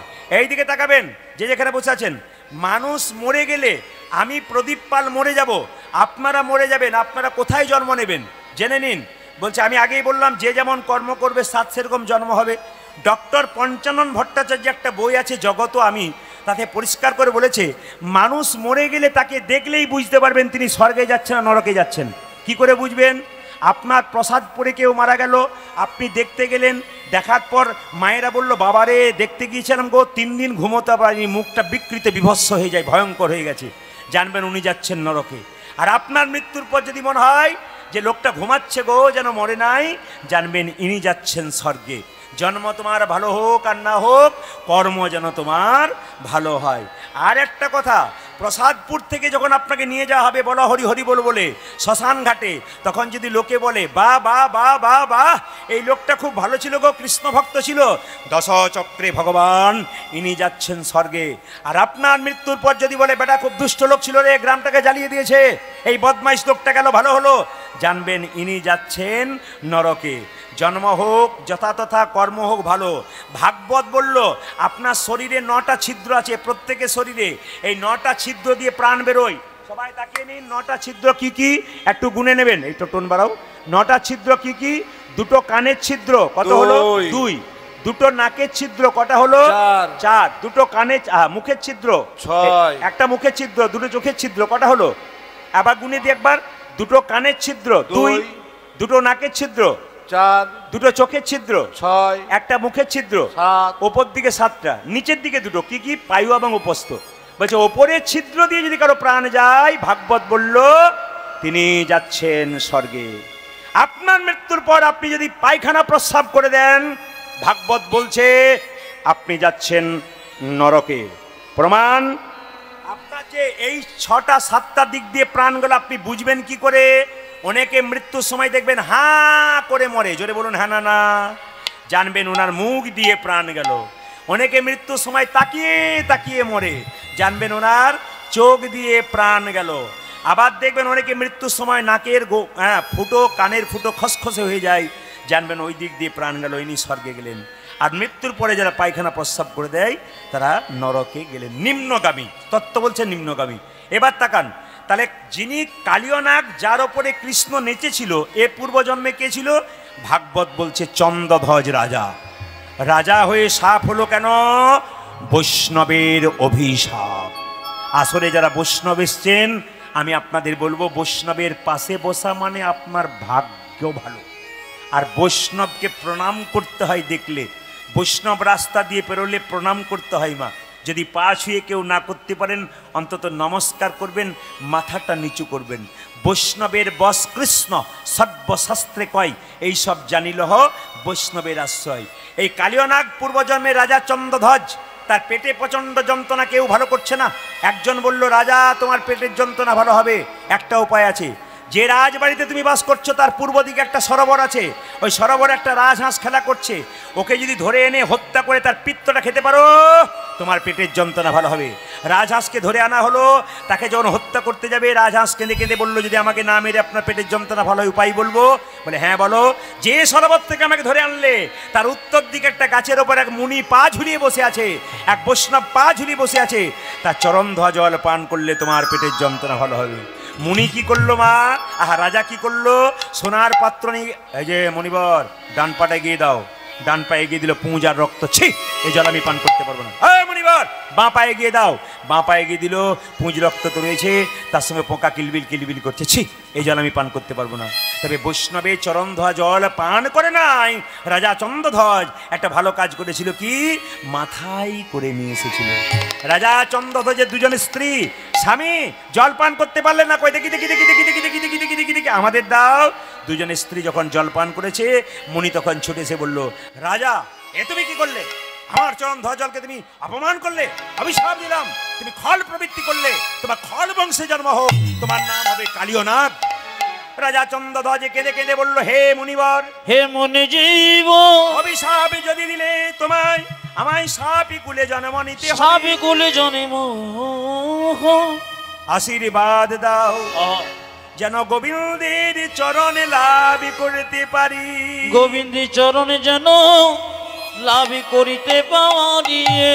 বৈষ্ণব বলল, তুমি যেহেতু বৈষ্ণবের চরণ ধোয়া জল মাথায় এনেছো, তোমার মাথায় ভগবান শ্রীকৃষ্ণের নৃত্য হবে।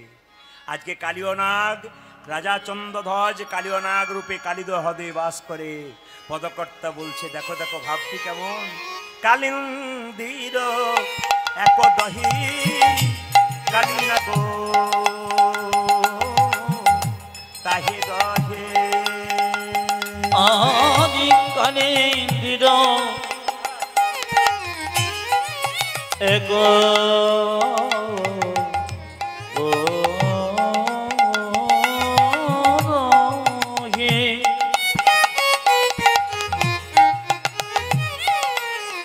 আমার কালিনাগ তগে রহে, বিষ জলে দহন সমান, ওই দেখো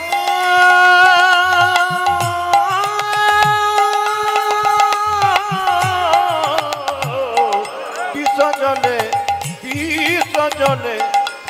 দহন সমান, বিষ জলে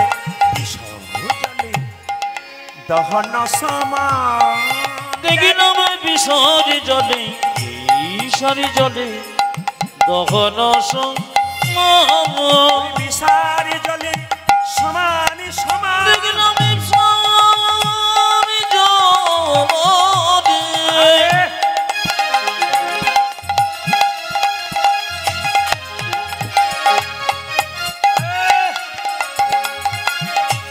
সমান সমান, কালিন্দির এক দহি বিষার জলে সমান ও সমান, দেখিলাম কালিন্দির এক দহি, বিষর জলে সমান সমান, কালিন্দির এক দহি, বিষরি জলে সমান দেখিলাম সমান, কালিন্দির এক দহি, বিষরি জলে সমান সমান, কার জলে সমান সমান, বিষরি জলে বিষর জলে দহন সমান। আপনারা যারা কীর্তন শুনতে এসছেন সবার শরীরে কালীয় নাগ আছে, এইদিকে আপনারা যারা কীর্তন শুনতে এসছেন সবার শরীরে কালীয় নাগ আছে। এই কালীয় নাগটা কি? কামনা বাসনা কালীয় নাগ আছে। যদি বারবার কৃষ্ণকে স্মরণ করেন, কৃষ্ণ আপনার মাথায় আশীর্বাদ দেবে, আপনার কামনা বাসনা চলে যাবে। মায়েরা, আপনাদের বলতে চাই, যদি কালীয় নাগকে দূর করতে চান, রামকৃষ্ণ দেব বলেছে, আপনার বাড়ি যদি কেউ যায়, দুটো মিষ্টি জল দিতে পারেন না পারেন, দুটো মিষ্টি কথা অন্তত বলতে শিখুন। ভালো ব্যবহার করুন, জীবন সুন্দর হবে। খারাপ ব্যবহার করবেন, জীবন খারাপ হবে। হিন্দু সনাতন ধর্মকে বাঁচানোর জন্য প্রত্যেকটা হিন্দুর দায়িত্ব আছে।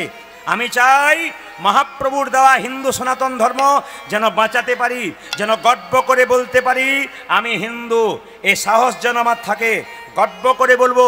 স্বামী বিবেকানন্দ আমেরিকা চিকাগো শহরে চিৎকার করে বলেছিল আমি হিন্দু, আমি হিন্দু, আমি হিন্দু। সব ধর্মকে সম্মান দেব, সমস্ত ধর্মকে ভালোবাসবো, কিন্তু নিজের ধর্মকে কেউ যেন ছোট করব না।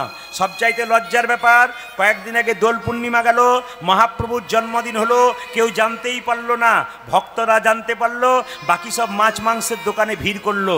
এর চাইতে লজ্জার কি আছে? দোল পূর্ণিমা জানতেই পারলো না মহাপ্রভু ভগবানের আবির্ভাব, কিন্তু সবচাইতে লজ্জার ব্যাপার সেই দিনও পর্যন্ত মাছ মাংসের দোকানে ভিড় দেখতে পাচ্ছি। আমাদের এইটাই লজ্জা, আমরা চিনতে পারলাম না মহাপ্রভুকে, আমরা জানতে পারলাম না মহাপ্রভুকে। এই জন্য বারবার বলবো, নিজের নিজের ধর্মকে পালন করুন, সম্মান দিন ধর্মীয় ব্যক্তিকে, আর মন দিয়ে কীর্তন শুনুন। এই যে মায়েরা কীর্তন শুনছেন, কিছু মনে করবেন না। আপনি ব্যাংকে যদি টাকা জমা দেন, সেই টাকাটা 10 বছর পরে ডবল হয়।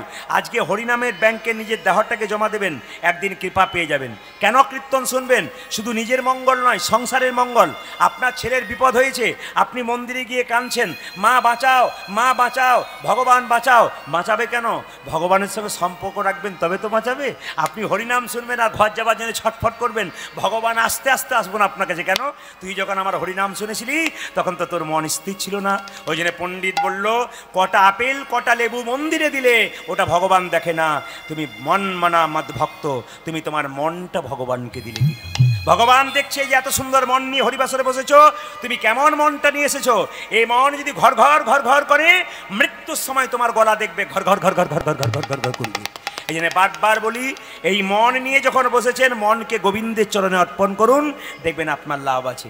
আমি বারবার বলেছি, 365 দিন ঘুমাচ্ছেন, আজকের দিনটা গোবিন্দের চরণে দিয়ে দিন। তবে যেভাবে আপনারা এটে সেটে বসছেন, আমি আজকে সিদ্ধান্ত নিয়েছি আমি 3টে পর্যন্ত গান করব। রাজি আছেন? 3টে মানে ভোর 3টে বলি নাই, 3 ঘন্টার কথা বলেছি। অত ভয় খাওয়ার কোনো কারণ নেই, কেউ ভয় খাবেন না। একবার 3 ঘন্টা পুনর হবে, আর নিতাই গৌর হরিবোল হবে। হ্যাঁ, আরম্ভ হয়েছে কিন্তু কটার সময়? হ্যাঁ, 7:30টার সময় আরম্ভ হয়েছে। একবার ঠিক টাইমে আপনাদের দিয়ে দেবো, যেরকম রাধা রানী কি। আচ্ছা ঠিক আছে, ঠিক আছে, আমি বলছি মাত্র। রাধা রানী কি, শ্যাম সুন্দর কি, মদন মোহন কি, হরিবাসর কি, সাধু, এই যে রাধা রানী কি, শ্যাম সুন্দর কি, মদন মোহন কি, হরিবাসর কি। আচ্ছা মায়েরা, কালিয়নাগ যেখানে বাস করে কালিদহ হ্রদে এমন বিষ ঢালতে শুরু করেছে, পশু পাখি পেরিয়ে গেলে তারা ছটফট করে মরে। কুরুক্ষেত্রে, হ্যাঁ এই দেখো, হরি বল। কুরুক্ষেত্রের যুদ্ধে, চল প্রদীপ পালকে ইউটিউবে দেখে এসছি, একবার দেখে আসি, তারপর যাওয়াই হবে। তারপর ব্যাগে করে যা আছে হরিনাম সঙ্গে করে নিয়ে যাব। এই দিকে তাকান মায়েরা, কুরুক্ষেত্রের যুদ্ধে কৃষ্ণ জয়লাভ করার পর সবাইকে সব কিছু দিয়েছিল। কালিয়নাগ কেঁদে কেঁদে বলেছিল, প্রভু এবার আমাকে উদ্ধার করো। কৃষ্ণ শোনে নাই। কালিয়নাগ মনে মনে ভাবলো, তোমার সঙ্গে প্রেম করে না পেলে তোমার সঙ্গে আমি শত্রুতা আরম্ভ করব। এমন বিষ ঢালতে শুরু করব, এই পথ দিয়ে পশু পাখি পেরিয়ে গেলে তারা ছটফট করে মরবে। আর যখন মরবে তখন তোমাকে ডাকবে, আর তোমাকে ডাকলে তুমি এখানে আসবে, আমাকে কোথাও যেতে হবে না, আমি এখানে বসেই তোমার চরণ লাভ করে দেব। তাহলে কালিয়নাগ কত বড় ভক্ত দেখুন। ও জানে বিষ ঢালবো। একটা সাপ যদি এত বড় ভক্ত হয়, আমরা মানুষরা হতে পারলাম না কেন? ভগবানকে আসতে বাধ্য। সবাই লক্ষ্য করুন, এমন বিষ ঢালতে শুরু করেছে, পদকর্তা বলছে তাহারয়ু পরিবাই।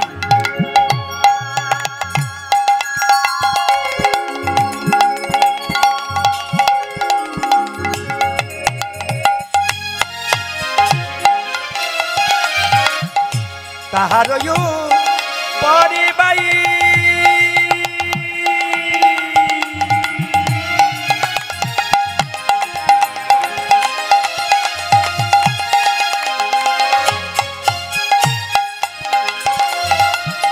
যদি পাখি উড়ে যাই, ওগো তাহার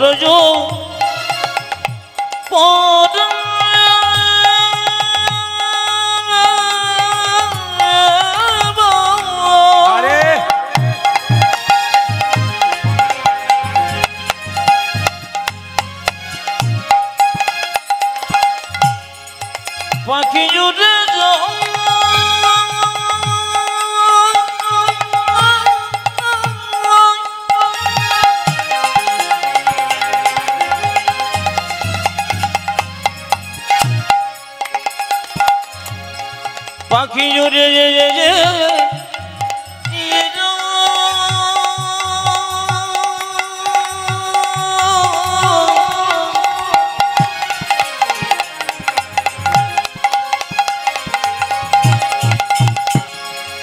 পাখি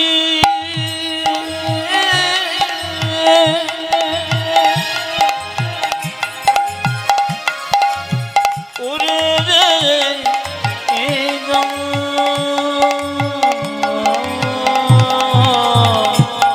ও যা যে তাহার এত রে ভাবনা এক জায়গায় স্টপ রেখে দাও উপরে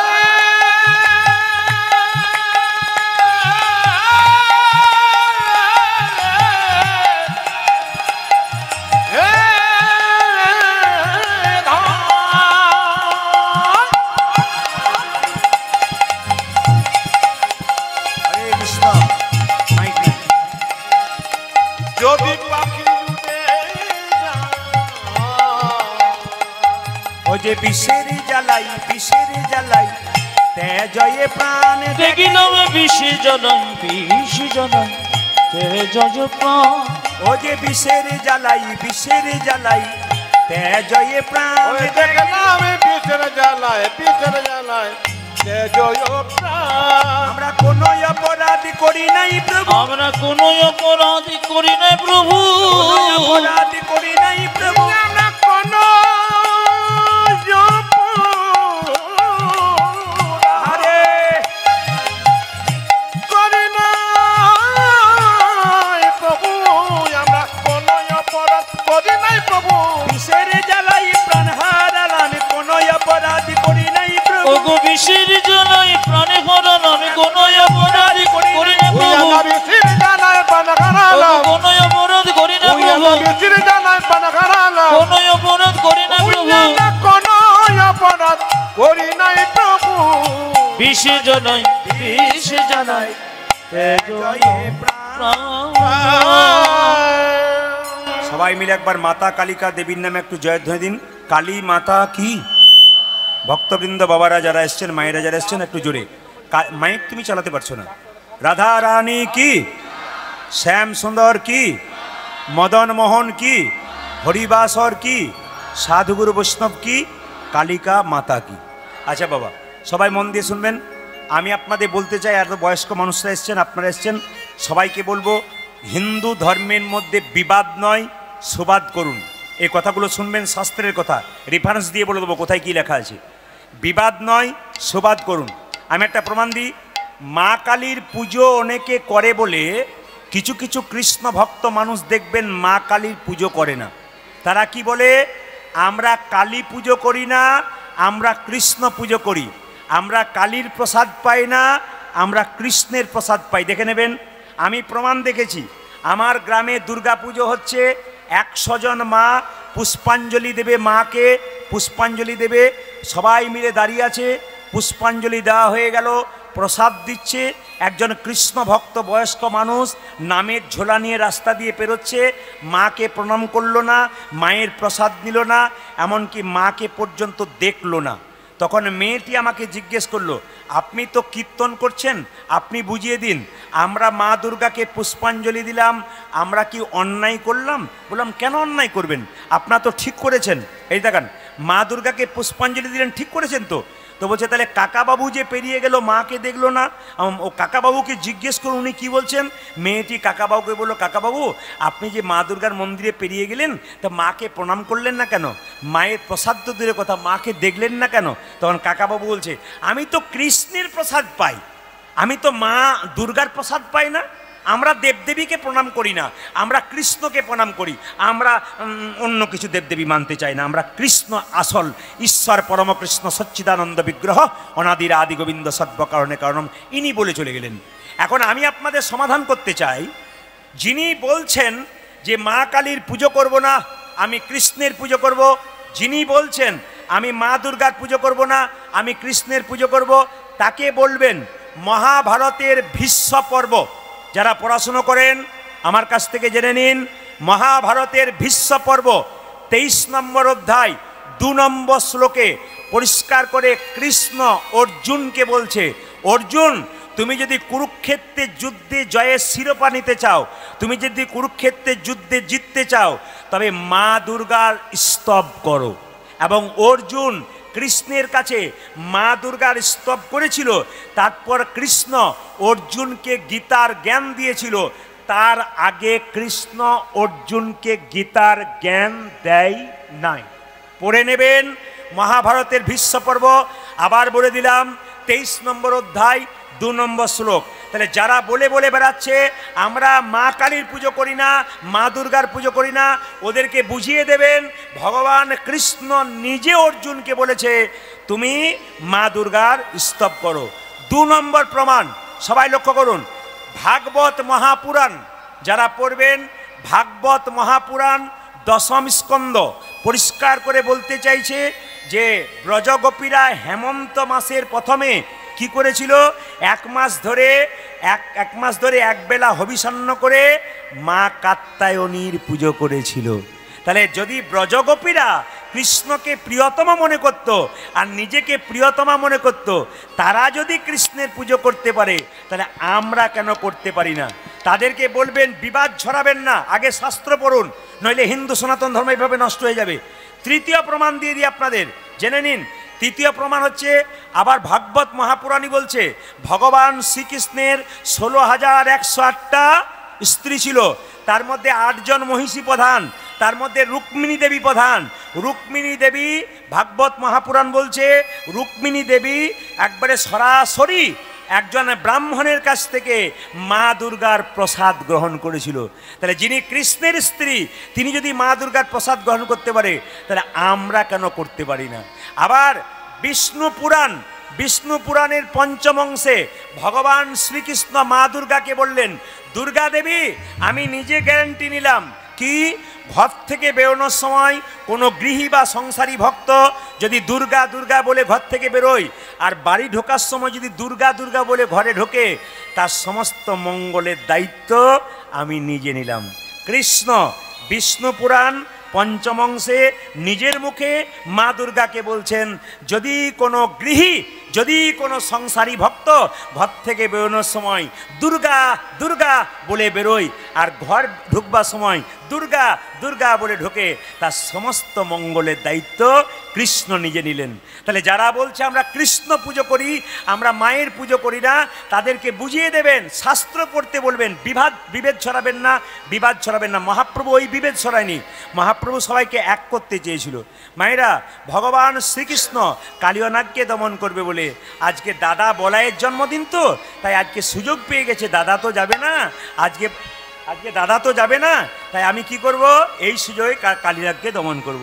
মায়ের কাছে কি বলছে, মা বলে কি, আমায় সাজাইয়ে দাও, মা সাজাইয়ে দাও, আমায় সাজাইয়ে দাও, সাজাইয়ে দাও, মা সাজাইয়ে দাও, আমায় সাজাইয়ে দাও, সাজাইয়ে দাও, উঠে যাবার সময় হলো, সাজাইয়ে দাও, মা সাজাইয়ে দাও, মা গো আমার গোষ্ঠে যাওয়ার সময় হলো, সাজাইয়ে দাও, সাজাইয়ে দাও, উঠে যাবার সময় হলো, সাজাইয়ে দাও, মা সাজাইয়ে দাও, আমায় গোষ্ঠী যাবার সময় হলো, সাজাইয়ে দাও, সাজাইয়ে দাও, রামে সুদামে দাঁড়াইয়ে আছি, সাজাইয়ে দাও, মা সাজাইয়ে দাও, ওই দেখি শীতম সুদাম দাঁড়াইয়ে আছে, সাজাইয়ে দাও, সাজাইয়ে দাও, আরে যে ধৈর্য ধরে না মা, সাজাইয়ে দাও, মা সাজাইয়ে দাও, আমায় আর যে ধৈর্য ধরে না মা, সাজাইয়ে দাও, সাজাইয়ে দাও, আমার আর যে ধৈর্য ধরে না মা, সাজাইয়ে দাও, মা সাজাইয়ে দাও, আমায় আর যে ধৈর্য ধরে না মা, সাজাইয়ে দাও, সাজাইয়ে দাও, উঠে যাবার সময় হলো, সাজাইয়ে দাও, মা সাজাইয়ে দাও, আমায় গোষ্ঠী যাবার সময় হলো, আমার আর যে ধৈর্য ধরে ধরে না গোষ্ঠী যাবার সময় হলো, আমায় আর যে ধৈর্য ধরে না আমায় গোষ্ঠী যাবার সময় হলো, আর যে ধৈর্য ধরে না আমায় সাজাইয়ে দাও, সাজাইয়ে দাও। আচ্ছা বাবা, কৃষ্ণ যে সাপের মাথায় নেচেছিল, দেখবেন সাপের মাথায় একটা চক্র থাকে, জোরে বলুন হ্যাঁ না না। যারা দেখছেন সাপের মাথায় চক্র, ওটাকে চক্র মনে করবেন না, ওটা ভগবান শ্রীকৃষ্ণের চরণ চিহ্ন। যে সাপের মাথায় চক্র থাকবে তাকে দূর থেকে, অনেকটা দূর থেকে প্রণাম করবেন। কেন? সাপ তো খল প্রবৃত্তি, যে কোনো সময় কামড়ে দিতে পারে। কিন্তু একটা কথা আপনাদের বলে যায়, যে যেখানে বসে আছেন, আপনার স্বভাব আপনি করবেন, ওর স্বভাব ও করবে। একজন সাধু বাবা জলের কিনারায় দাঁড়িয়ে আছে, তো হঠাৎ জলের মধ্যে একটা কাঁকড়া বিছা পেরিয়ে যাচ্ছে, ও তো জলে ডুবে যাবে। তাই সাধু বাবা কাঁকড়া বিছাটাকে তুলে যখন ওপরে তুলতে যাচ্ছে, বারবার কাঁকড়া বিছা তাকে দংশন করছে। তখন একজন লোক বলছে, বাবা তুমি যে কাঁকড়া বিছাটাকে তুলতে যাচ্ছ, যে তোমাকে কামড়ে হাতটা ফুলিয়ে দিচ্ছে। সাধু বাবা বলছে, ওর স্বভাব ও করেছে, আমার স্বভাব আমি করলাম। সাধুর স্বভাব সাধু করবে, আপনার স্বভাব আপনি করবেন। সাপেদের জীবটা কাটা না গোটা, জোরে বলুন। সাপেদের জীব কাটা না গোটা, জোরে বলুন। গোটা। আচ্ছা, গোটা কাটা। আচ্ছা, সাপের জীব কাটা কেন মা? গরুর তার মায়ের দাসিত্ব মোচন করবার জন্যে স্বর্গ থেকে অমৃত এনে কদম্ব বৃক্ষের ওপরে কলসিটা রেখেছিল। সাপগুলো ভেবে নিয়েছিল যদি একটুখানি পড়ে যায় তাহলে অমর হয়ে যাব, চেটে চেটে খাই। যে ঘাসের ওপরে চেটে চেটে খাচ্ছিল, ওই ঘাসটার নাম ছিল এরকা ঘাস। ওই ঘাসের যেই না চাটছিল, চাটতে চাটতে জীবগুলো কাটা হয়ে গেছে। তখন থেকে সাপেদের জীব কাটা হয়ে গেছে। এই জন্য আপনাদের কাছে নিবেদন রইল, সাপেদের জীব কাটা কেন আমি আপনাদের বুঝিয়ে দিলাম। ভগবান শ্রীকৃষ্ণ বলছে, মা আজকে দাদা বলায়ের জন্মদিন, আমার থাকা হবে না। হ্যাঁ রে, আজকে দাদা বলায়ের জন্মদিন, আজকে থাকবি না কেন? বলছে, তুমি তো আমার কথা ভাবছো, আমি কর কথা ভাবছি। নবলক্ষ ধেনুর দল কে যোগাবে তৃণদল। আজ নবলক্ষ ধেনু দল কে যোগাবে তৃণদল। হ্যাঁ, নবলক্ষ ধেনুর দল কে যোগাবে তৃণদল। নবলক্ষ ধেনু দল কে যোগাবে তৃণদল। গৃহ মাঝে রহিতে না পারি। মাগো গৃহ মাঝে রহিতে না পারি। গৃহ মাঝে রহিতে না পারি। গৃহ মাঝে রহিতে না পারি। ভগবান বলেন, আমি ঘরে রইতে পারি না মা। আমি ঘরে রইতে পারি না মা। ঘরে রইতে পারি না। আমি ঘরে রইতে পারি না মা। ভক্ত যদি আমায় ডাকে ঘরে রইতে পারি না ও মা। ভক্ত যদি আমায় ডাকে ঘরে রইতে পারি না মা। ভক্ত যদি আমায় ডাকে ঘরে রইতে পারি না। ভক্ত যদি আমায় ডাকে ঘরে রইতে পারি না মা। গৃহ মাঝে রহিতে না আমি গৃহ মাঝে রহিতে না পারি। গৃহ মাঝে রহিতে। আমার গৃহ মাঝে রহিতে না পারি। যদি সমাজকে সুন্দর করতে চান, তাহলে সবার কাছে নিবেদন রইল, দাদা বলায়ের জন্মদিন আপনাদের বাড়িতে বাচ্চাদের জন্মদিন হয়, জোরে বলুন হ্যাঁ না না। জোরে বলুন, আপনারা বাচ্চার জন্মদিনে কেক কাটেন? জোরে বলুন হ্যাঁ না না। অবশ্যই কাটেন, না বলবেন না কেউ, প্রায়জন কাটে। আচ্ছা মায়েরা, কেকের মধ্যে কি থাকে? ডিম থাকে। আচ্ছা, ছেলে যখন পরীক্ষা দিতে যায় স্কুলে, আপনারা কি ডিম খাওয়ান? জোরে বলুন। তাহলে ছেলের শুভ দিনে আপনি ডিম দেবেন কেন? আবার সবাই লক্ষ্য করুন, কেক কাটে, আবার দেখবেন মোমবাতিটা জ্বালিয়ে আবার নিভিয়ে দেয়, হ্যাপি বার্থডে টু ইউ, ফুস, কি ভক্তি ভরে করে। না না, এটা কিন্তু আমাদের নয়, এটা কাদের? এটা খ্রিস্টানদের। আমি আপনাদের বলতে চাই, যিশু খ্রিস্টের কবে জন্ম হলো এটা আমাদের মনে আছে, বাড়িতে কেক কাটতে হবে এটা মনে আছে। মাগুলো সব বাজার থেকে কেক কিনে বাচ্চাকে দেয়, বলে আজকে যিশু খ্রিস্টের জন্মদিন। ছেলে বুঝতে না পারলেও বুঝে যায়। কিন্তু মহাপ্রভু কবে জন্মদিন হলো, মাও বুঝতে পারলো না, ছেলেও বুঝতে পারলো না। আমি আপনাদের বলতে চাইছি, যিশু খ্রিস্টকে সম্মান দিন, এত মাতামাতি করে লাভ নেই। কেন বলুন তো? শুনে নিন, যিশু খ্রিস্টের জন্মদিনে কেক কাটছেন, ঝাউ গাছ টাঙাচ্ছেন, কত আলো দিচ্ছেন, আপনারা দিন। কিন্তু আমাদের যেদিন দুর্গার অষ্টমী হয়, কজন খ্রিস্টান পুষ্পাঞ্জলি দেয়? জোরে বলুন হ্যাঁ না না। জোরে বলুন, কজন দেয়? আমরা তো মাতামাতি করে আছি, আমাদের ধর্ম নিয়ে কজন মাতামাতি করছি? আমি আপনাদের বলবো, সব ধর্মকে সমান দিন, কিন্তু এমন কিছু করবেন না যে অন্য ধর্মকে মাতামাতি করতে গিয়ে আমাদের ধর্মটাকে যেন বিসর্জন কেউ দেবেন না। বারবার বলবো, সনাতন ধর্মকে রক্ষা করুন। মায়েরা, আপনাদের মেয়েকে কম বয়সে মোবাইল নয় সংস্কার দিন, আর ছেলেকে কম বয়সে বাইক নয় জীবন দান করুন। বারবার বলবো, বাচ্চা মেয়ের হাতে মোবাইল দেবেন না, ওকে সংস্কার শেখান কিভাবে চলতে হয়। আর ছেলেকে আপনি বাইক দেবেন না, কেন? যাতে ছেলের জীবন শেষ না হয়ে যায়। ছেলেকে ঠিক সময়ে বাইক দেবেন, মেয়েকে ঠিক সময়ে মোবাইল দেবেন। আগে সংস্কার শেখান, দেখবেন ছেলে মেয়ে সুন্দর হবে, ভালো হবে। ভগবান শ্রীকৃষ্ণ বলছে, মা আমাকে সাজিয়ে দাও। তবে হ্যাঁ, তার ফাঁকে বলে রাখি, আপনারা আপনাদের ছেলে মেয়েদের জন্মদিনে কি করবেন? সনাতন ধর্ম কি বলল? আপনার ছেলের জন্মদিনে আপনি একটু পরমান্ন তৈরি করে ভগবানের চরণে তুলসী পত্র দিয়ে বলবেন, হে প্রভু, আমার ছেলের জন্মদিনে পরমান্ন দিলাম তুলসী পত্র দিয়ে, ভবিষ্যতে আমার ছেলে যেন প্রসাদ ভোজী হতে পারে, প্রার্থনা করবেন। 2, আপনি সেদিন মোমবাতি নয়, ঘিয়ের প্রদীপ জ্বালান, আর ভগবানকে বলুন এই ঘিয়ের প্রদীপ যেমন জল করে জ্বলছে, আমাদের জীবন প্রদীপ যেন ছেলের বহুদিন ধরে জল করে ধরে। আপনারা প্রশ্ন করবেন এই জন্য তাকাচ্ছেন কারো কপাল ভালো না কপাল খালো? হ্যাঁ, কপাল ভালো করতে গেলে কিছু ভালো কাজ করতে হয়। সধবা নারীর যেমন স্মৃতিতে সিঁদুর থাকা দরকার, সধবা নারীর যেমন হাতের শাখা থাকা দরকার, সধবা নারীর যেমন মাথায় কাপড় থাকা দরকার। ও মায়েরা, কোনো নারী যদি, রিভাবটা একটু দাও, মাইক মেশিনটা বড় আনলে হবে না, ড্রাইভার ভালো হতে হবে। গাড়ি ভালো হলে হবে না, চকচক করলে হবে না, ড্রাইভার ভালো হতে হবে। কারণ তুমি সব চাইতে বেশি শুনবে, আমাদের চাইতে তোমার কান ভালো থাকবে। কারণ তুমি যদি ভালো শোনো তো কোনো অসুবিধা নেই। এই জন্য সবাই লক্ষ্য কর মায়েরা যে যেখানে বসে আছেন, এই যে তাকাবেন, আপনাদের কপাল ভালো কি খারাপ আমি বলি। কোনো নারী যদি মাথায় কাপড় নিয়ে রাস্তা দিয়ে চলে যায়, স্মৃতির সিঁদুর হাতের শাখা নিয়ে, তবে পুরুষ তাকে তার মুখের দিকে চাইবে, চাইতে চাইতে তার পায়ের দিকে তাকাবে, একবার প্রণাম করবে। এমন কিছু পোশাক পরবেন না যে পোশাকটা পরলে পুরুষ আপনাকে লোভের চোখে দেখে, পুরুষ আপনার পায়ের দিকে না তাকায়, পুরুষ আপনার মুখের দিকে তাকায়, এরকম পোশাক আপনারা পরবেন না। যে যেখানে বসে আছেন পোশাকের প্রতি আপনারা সযত্ন হন। আমি আপনাদের সবাইকে বলবো, বাচ্চা মেয়েগুলোকে নিয়ে দুর্গা পুজোর সময় আপনি কাপড় কিনতে যাচ্ছেন দোকানে, আমি বলবো বাচ্চাটা ছোট তো, সে বলল বাপি আমাকে একটু খাটো পোশাক কিনে দাও। ছোট বাচ্চাকে খাটো পোশাক কিনে দিলেন, ওর খাটো পোশাক পরা অভ্যাস হয়ে গেল। ও যখন 16 বছর বয়স হয়ে যাবে তখন মা বাবাকে আর ডাকবে না, নিজে গিয়ে বাজারে খাটো পোশাক কিনবে। ওই মেয়ে যখন বাবা মায়ের সামনে খাটো পোশাক পরে দাঁড়াবে তখন বাবা মা তার মুখের দিকে তাকাতে পারবে না। এরকম পোশাক বাচ্চা মেয়েকে দেবেন না। সেই মেয়ে যখন খাটো পোশাক পরে রাস্তা দিয়ে পেরোবে তখন লোকে, পুরুষ তার লোভী চোখ, তাকে কিডন্যাপ করে নিয়ে যাবে। আপনি প্রশাসনকে দায়ী দেবেন, আপনি সরকারকে দায়ী দেবেন। কেন দায়ী দেবেন? আপনার কাউকে দায়ী দেবেন না, নিজেকে দায়ী করুন। মেয়ে যখন ফিরে আসবে কিডন্যাপ হয়ে, মেয়ের গালে চট্টা মারবেন, কোথায় ছিলি এতক্ষণ? মেয়েকে চট্টা মারবার আগে আপনার গালে চট্টা মারুন, আপনি আপনার মেয়েকে তৈরি করে দিয়েছেন। তাই বারবার বলবো, পোশাকের প্রতি সাবধান হন, পোশাকের প্রতি শৃঙ্খলা রাখুন, পোশাক ভালো করুন, আপনার জীবন সুন্দর হবে। ছেলে মেয়েদের পোশাক দেবেন, শালীনতা বজায় যেন থাকে, আমি আপনাদের বারবার বলবো। তিলকের কথা যখন বললাম, সবাই মাথায় রাখুন, এই যে আমি তিলকটা পরেছি, যারা পেছন আছেন তাদেরও দেখাবো, যারা আগে আছেন তাদেরও দেখাবো। এই যে আমি তিলকটা নিয়েছি, এই তিলক আপনারা প্রতিদিন করতে পারেন। তাহলে অনেকে প্রশ্ন করবেন, যদি তিলক নিই তাহলে মাছ মাংস খেতে পাবো না? আমি বলে দিই, তিলক নেবেন কিন্তু মাছ মাংস খেতে পাবেন, সেরকম পদ্ধতিও আছে। এই যে তিলকটা আমি নিয়েছি, সবাই তাকান, এই তিলকটা নেওয়ার নিয়ম আছে।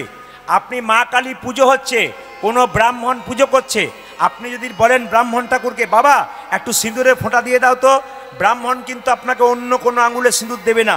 যদি এই আঙুলে সিঁদুর দেয় তাহলে বুঝবেন উনি শাস্ত্র পড়েছেন। তাকাবেন, সবাই তাকান, ব্রাহ্মণ যদি আপনাকে এই আঙুলে সিঁদুর দেয় তাহলে বুঝবেন উনি শাস্ত্র পড়েছেন। যখনই মায়ের মন্দিরে সিঁদুরের ফোঁটা কাউকে দেবে তখন জানতে হবে বৃদ্ধাঙ্গুষ্ঠী মানে এই আঙুলে দিতে হবে।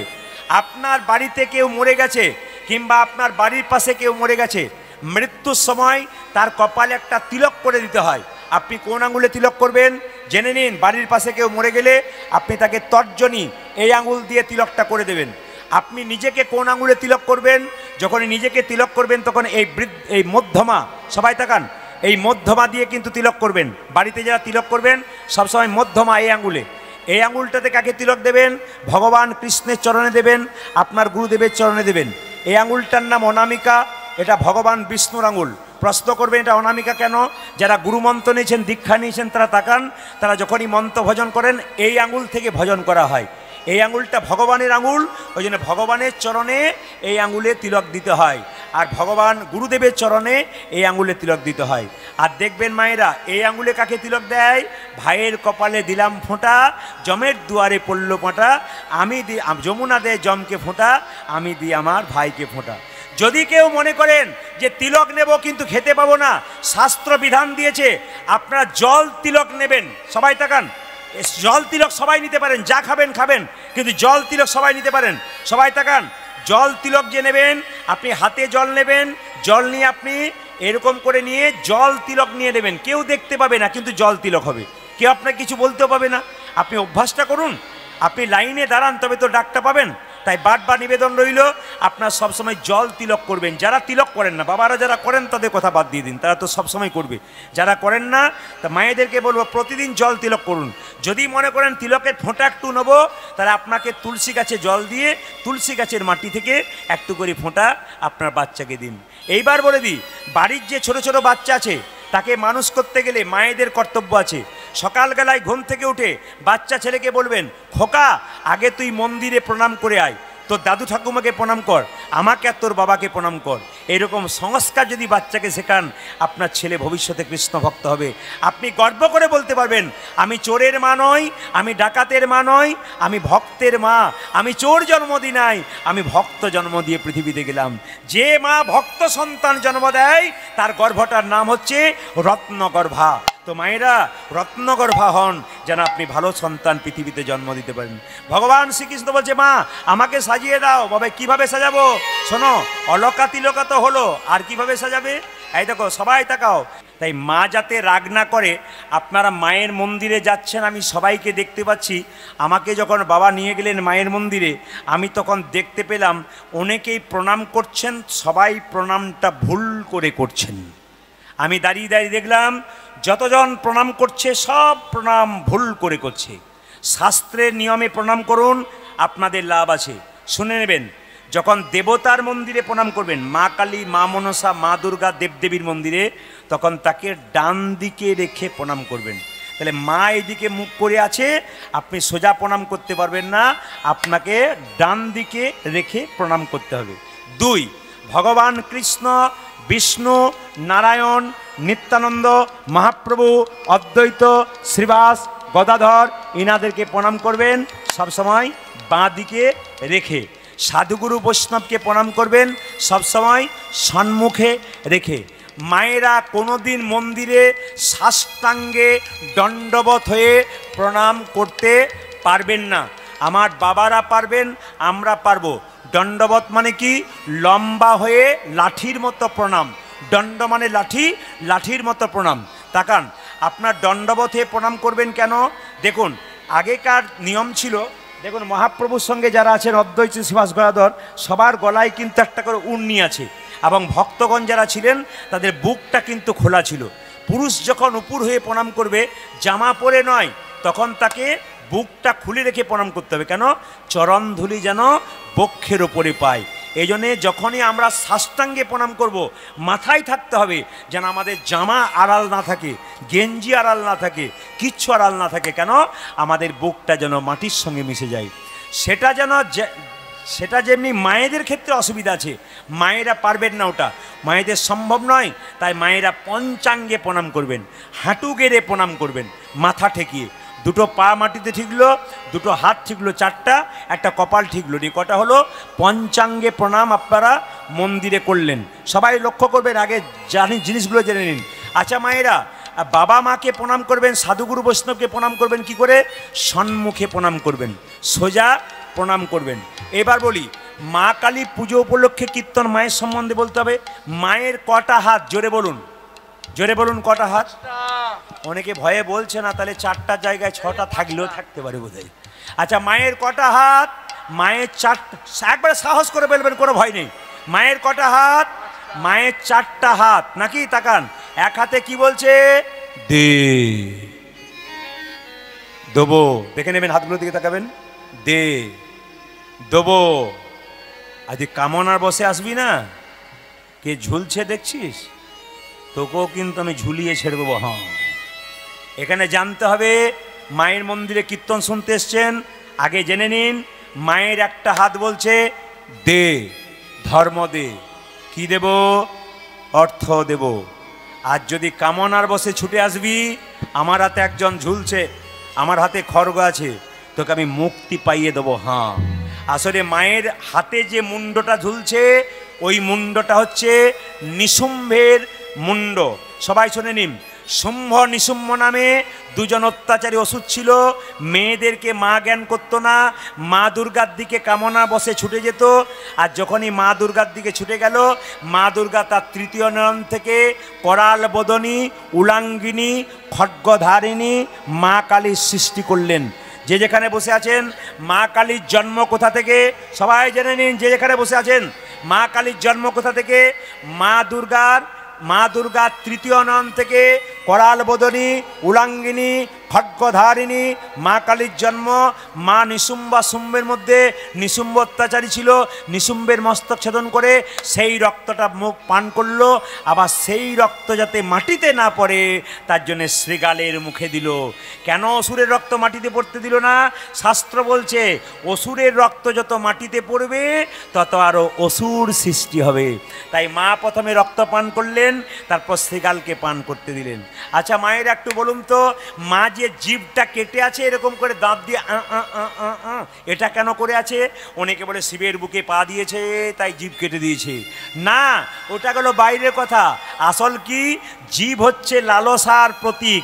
কি, একটা গাড়ি হলো একটা চাই, একটা বাড়ি হলো একটা চাই, একটা স্ত্রী হলো না ওটা চাই না, একটা বাড়ি হলো একটা চাই, একটা গাড়ি হলো একটা চাই, অনেক কিছু চাই, লালসা। মা বলতে চাইছি যখন তোমার লালসা বেড়ে গেল, শুদ্ধ সত্য ধর্মের তত্ত্ব দাঁত দিয়ে চেপে ধরো। এই দাঁতটা হচ্ছে ধর্ম। তুমি গাড়ি পেয়েছো, বাড়ি পেয়েছো, টাকা পেয়েছো, এবার তুমি কি করবে? তুমি দাঁত দিয়ে চেপে ধরো। কি করো? যেন লালসা তোমার না বাড়ে, ধর্ম দিয়ে চেপে ধরো। তোমার যখন পাওয়া হয়ে গেছে এবার তুমি ধর্ম করো, তোমার লাভ আছে। আচ্ছা মায়েরা এইদিকে এইদিকে এইদিকে, মা কালীর চরণতলে যে পড়ে আছে উনি কে? জোরে বলুন। উনি কে?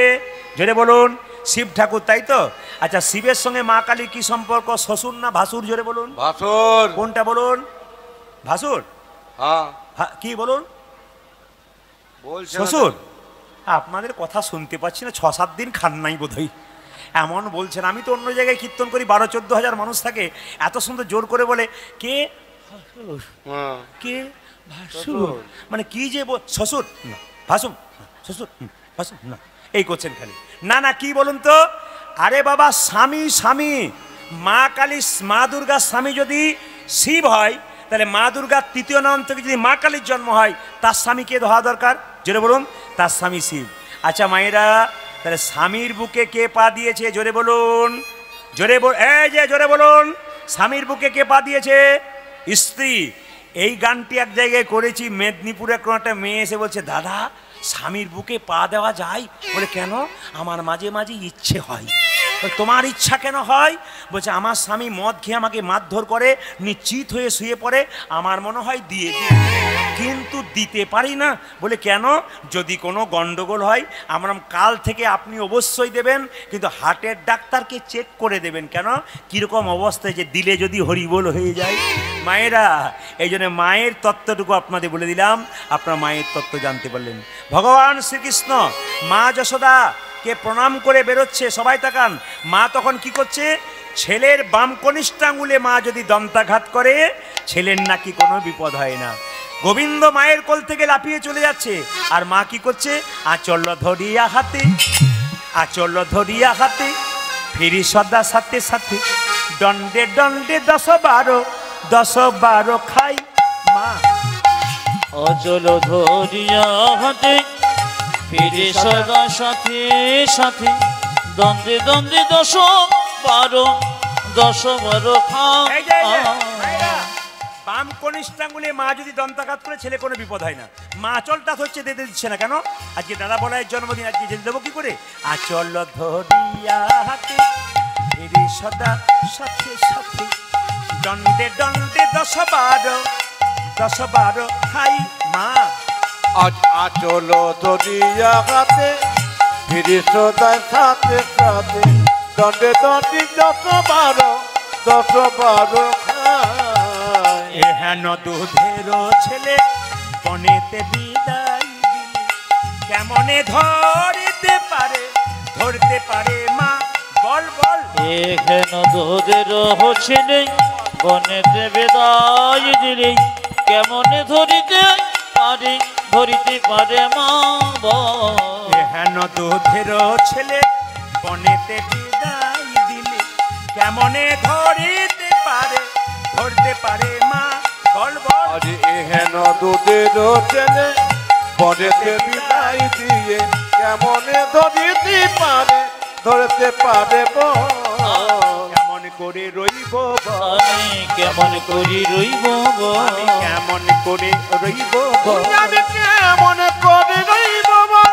ওরে বনে বিদায় দিলে কেমন করে রইব বল? আমার ঘরে বিদায় দিলে কেমন করি রইব ওরে বনে বিদায় দিলে কেমন করে রইব বল? ও যাবি তোরে বনে বিদায় দিয়ে কেমন করে রইব সবাই মাথায় বল? কাপড়টা নিন। ভগবান শ্রীকৃষ্ণ মাকে প্রণাম করে কালিয়নাগকে দমন করতে যাচ্ছে, সবাই দর্শন করুন।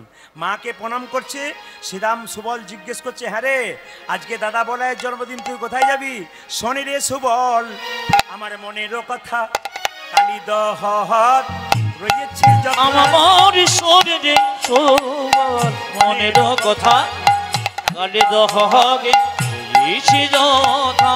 শনি রে সুবল, মনের কথা কালী দহর রয়েছে যথা। পূজা যে শুনে সবল মনের কথা কালী দগত রয়েছে যথা। কালী সর্পের দর্প করিব ক্ষয়, ব্রজবাসী সবে পাবে রে অভয়। আমার কালী সবে দর্পণ করিব ক্ষয়, ব্রজবাসী সবে পাবি রে ভয়। কালী সর্পের দর্প করিব ক্ষয়, ব্রজবাসী সবে পাবে রে দেখো অভয়। দেখো কালী সবে ধরে পকড়িব ক্ষয়, ব্রজবাসী সবে পাবে রে ভয়। বহু প্রাণীর প্রাণ বিনষ্ট করি, দর্পে আত্মহারা হয়েছে ভারী। আজ বহু প্রাণী প্রাণ বিনষ্ট করি, তার আত্মহারা হয়েছে ভারী। বহু প্রাণীর প্রাণ বিনষ্ট করি, দর্পে আত্মহারা হয়েছে ভারী। দেখো বহু প্রাণে প্রাণে বিনষ্ট করি ধরে পেঁয়াত্ত করা হয়েছে ভারে। এই পথে চালা রে, ওই দেখ এই পথে চলা রে, এই পথে চালা রে, এই পথে চালা ওই রে। যে গোধানে গুলি লইয়ে এই পথে চালা ওই রে, সময় ধনে গলে রয়ে এই পথে চলা রে। গোধানে গুলি লইয়ে এই পথে চালা ওজা রে। যে গোধন গুলি লয়ে এই পথে চালা রে। আসবার সময় মা সুবলকে বলেছে সব দিকে যাবি, আস্তে, সুবলকে বলেছে সব দিকে যাবি, যেদিকে কালিয়নাগ আছে সেদিকে যাবি না।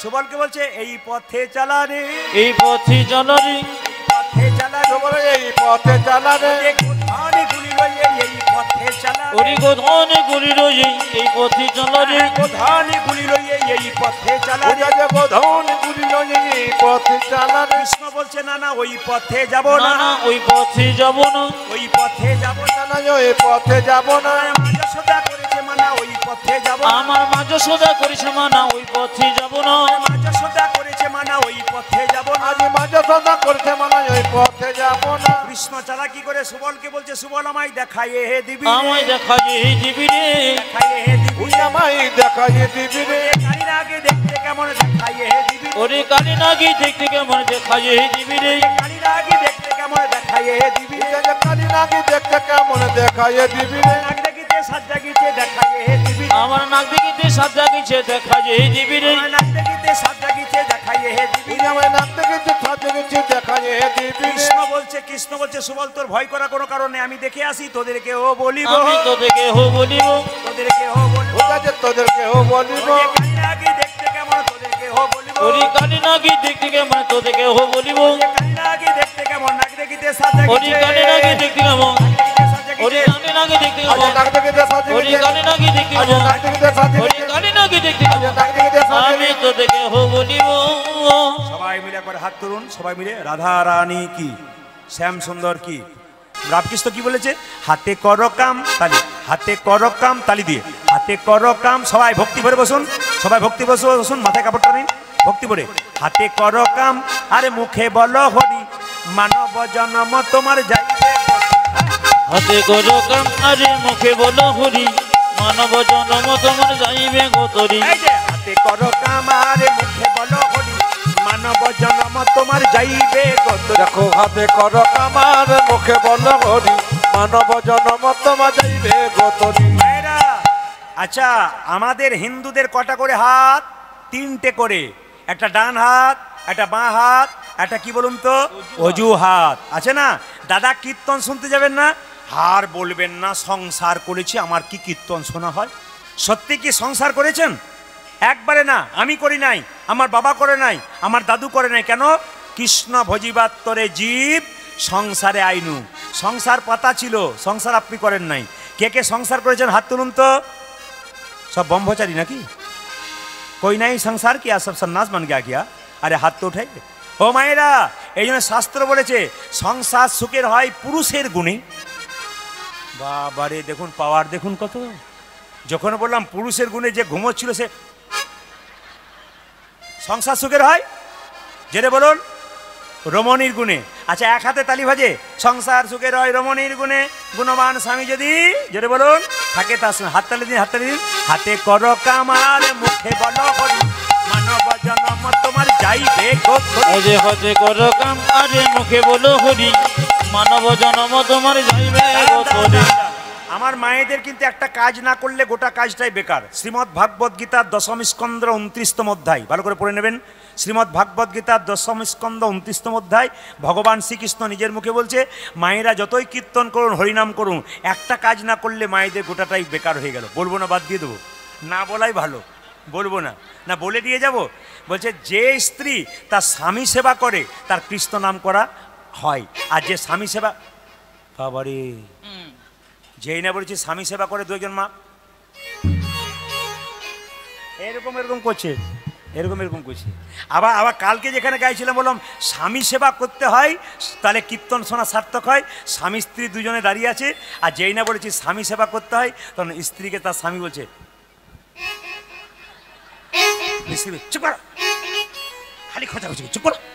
মায়েরা, হ্যাঁ হ্যাঁ শুনে নিন, স্বামী সেবা করতে হয়। রাবণের স্ত্রী মন্দাদরী কি করেছিল? ১০,০০০ মেয়েকে বিয়ে করেছিল রাবণ, তারপর মন্দাদরীকে বিয়ে করেছিল। রাবণ এমন কিছু অন্যায় না যে করে নাই, প্রতিদিন অন্যায় করত, কিন্তু তবু রাবণকে মন্দাদরী সকালবেলায় গলায় কাপড় দিয়ে প্রণাম করত। মায়েরা, কে কে সকালবেলায় স্বামীকে প্রণাম করেন? হাত তুলে দেখান, দেখান। দাদারা ভাবছে এতদিন পরে আপনি আমাদের হয়ে বলেছেন, কেউ বলে নাই। মায়েরা, আপনারা তো তুলেছেন, কেউ হাফ হাত, কেউ ফুল হাত। কাল সকাল থেকে সবাই স্বামীকে প্রণাম করবেন, আর দাদারা সব পাগুলো একটু ধুয়ে মুছে শোবেন, আপনাদের কাল সকালে প্রণাম হবে। শুনে নিন, আপনার স্বামীর সঙ্গে আপনার কি সম্পর্ক একটু বলে দিই, তাহলে বুঝতে পারবেন। আপনার স্বামী আপনার গুরু হয়, জোরে বলুন, জোরে বলুন, জোরে বলুন। দাদারা ভাবছে কি যে হয়, ঘর না গেলে বুঝবেন না। আপনার স্বামী আপনার দেবতা হয়, জোরে বলুন, হয়। আপনার স্বামী আপনার বাবা হয়, তাই এবার হয় নাকি? বাবা হয় না? আপনার স্বামী আপনার একজন বয়স্ক মা বলছে বাবা রে, কোনোদিনই হয় না। মায়েরা, স্বামী বাবা হয় না, স্বামী ছেলে হয় না, স্বামী ভাই হয় না। আমি বলি না, বিষ্ণুপ্রিয়া নিমাইকে বলেছে, স্বামী তুমি আমার বাবা, তুমি আমার ছেলে, তুমি আমার ভাই। কিভাবে? অন্নদানে পিতা সম, রতিদানে পতি। অন্নদানে পিতা সম, রতিদানে পতি। অন্নদানে পিতা সম, রতিদানে পতি। অন্নদানে পিতা সম, রতিদানে পতি। যখন বিয়ে হয় না, অন্ন জোগাড় করে কে? বাবা। বিয়ে হয়ে গেলে অন্ন জোগাড় করে কে? স্বামী। অন্নদানে পিতা সম, রতিদানে পতি। কে ভাই অন্নদানে পিতা সম, রতিদানে পতি। পিণ্ডদানে পুত্র সম, অগতির গতি। হরি বল। পিণ্ডদানে পুত্র সম, অগতির গতি। পিণ্ডদানে পুত্র সম, অগতির গতি। দেখো পিণ্ডদানে পুত্র সম, অগতির গতি। স্বামী স্ত্রী বেঁচে আছে, ছেলে মেয়ে নাই।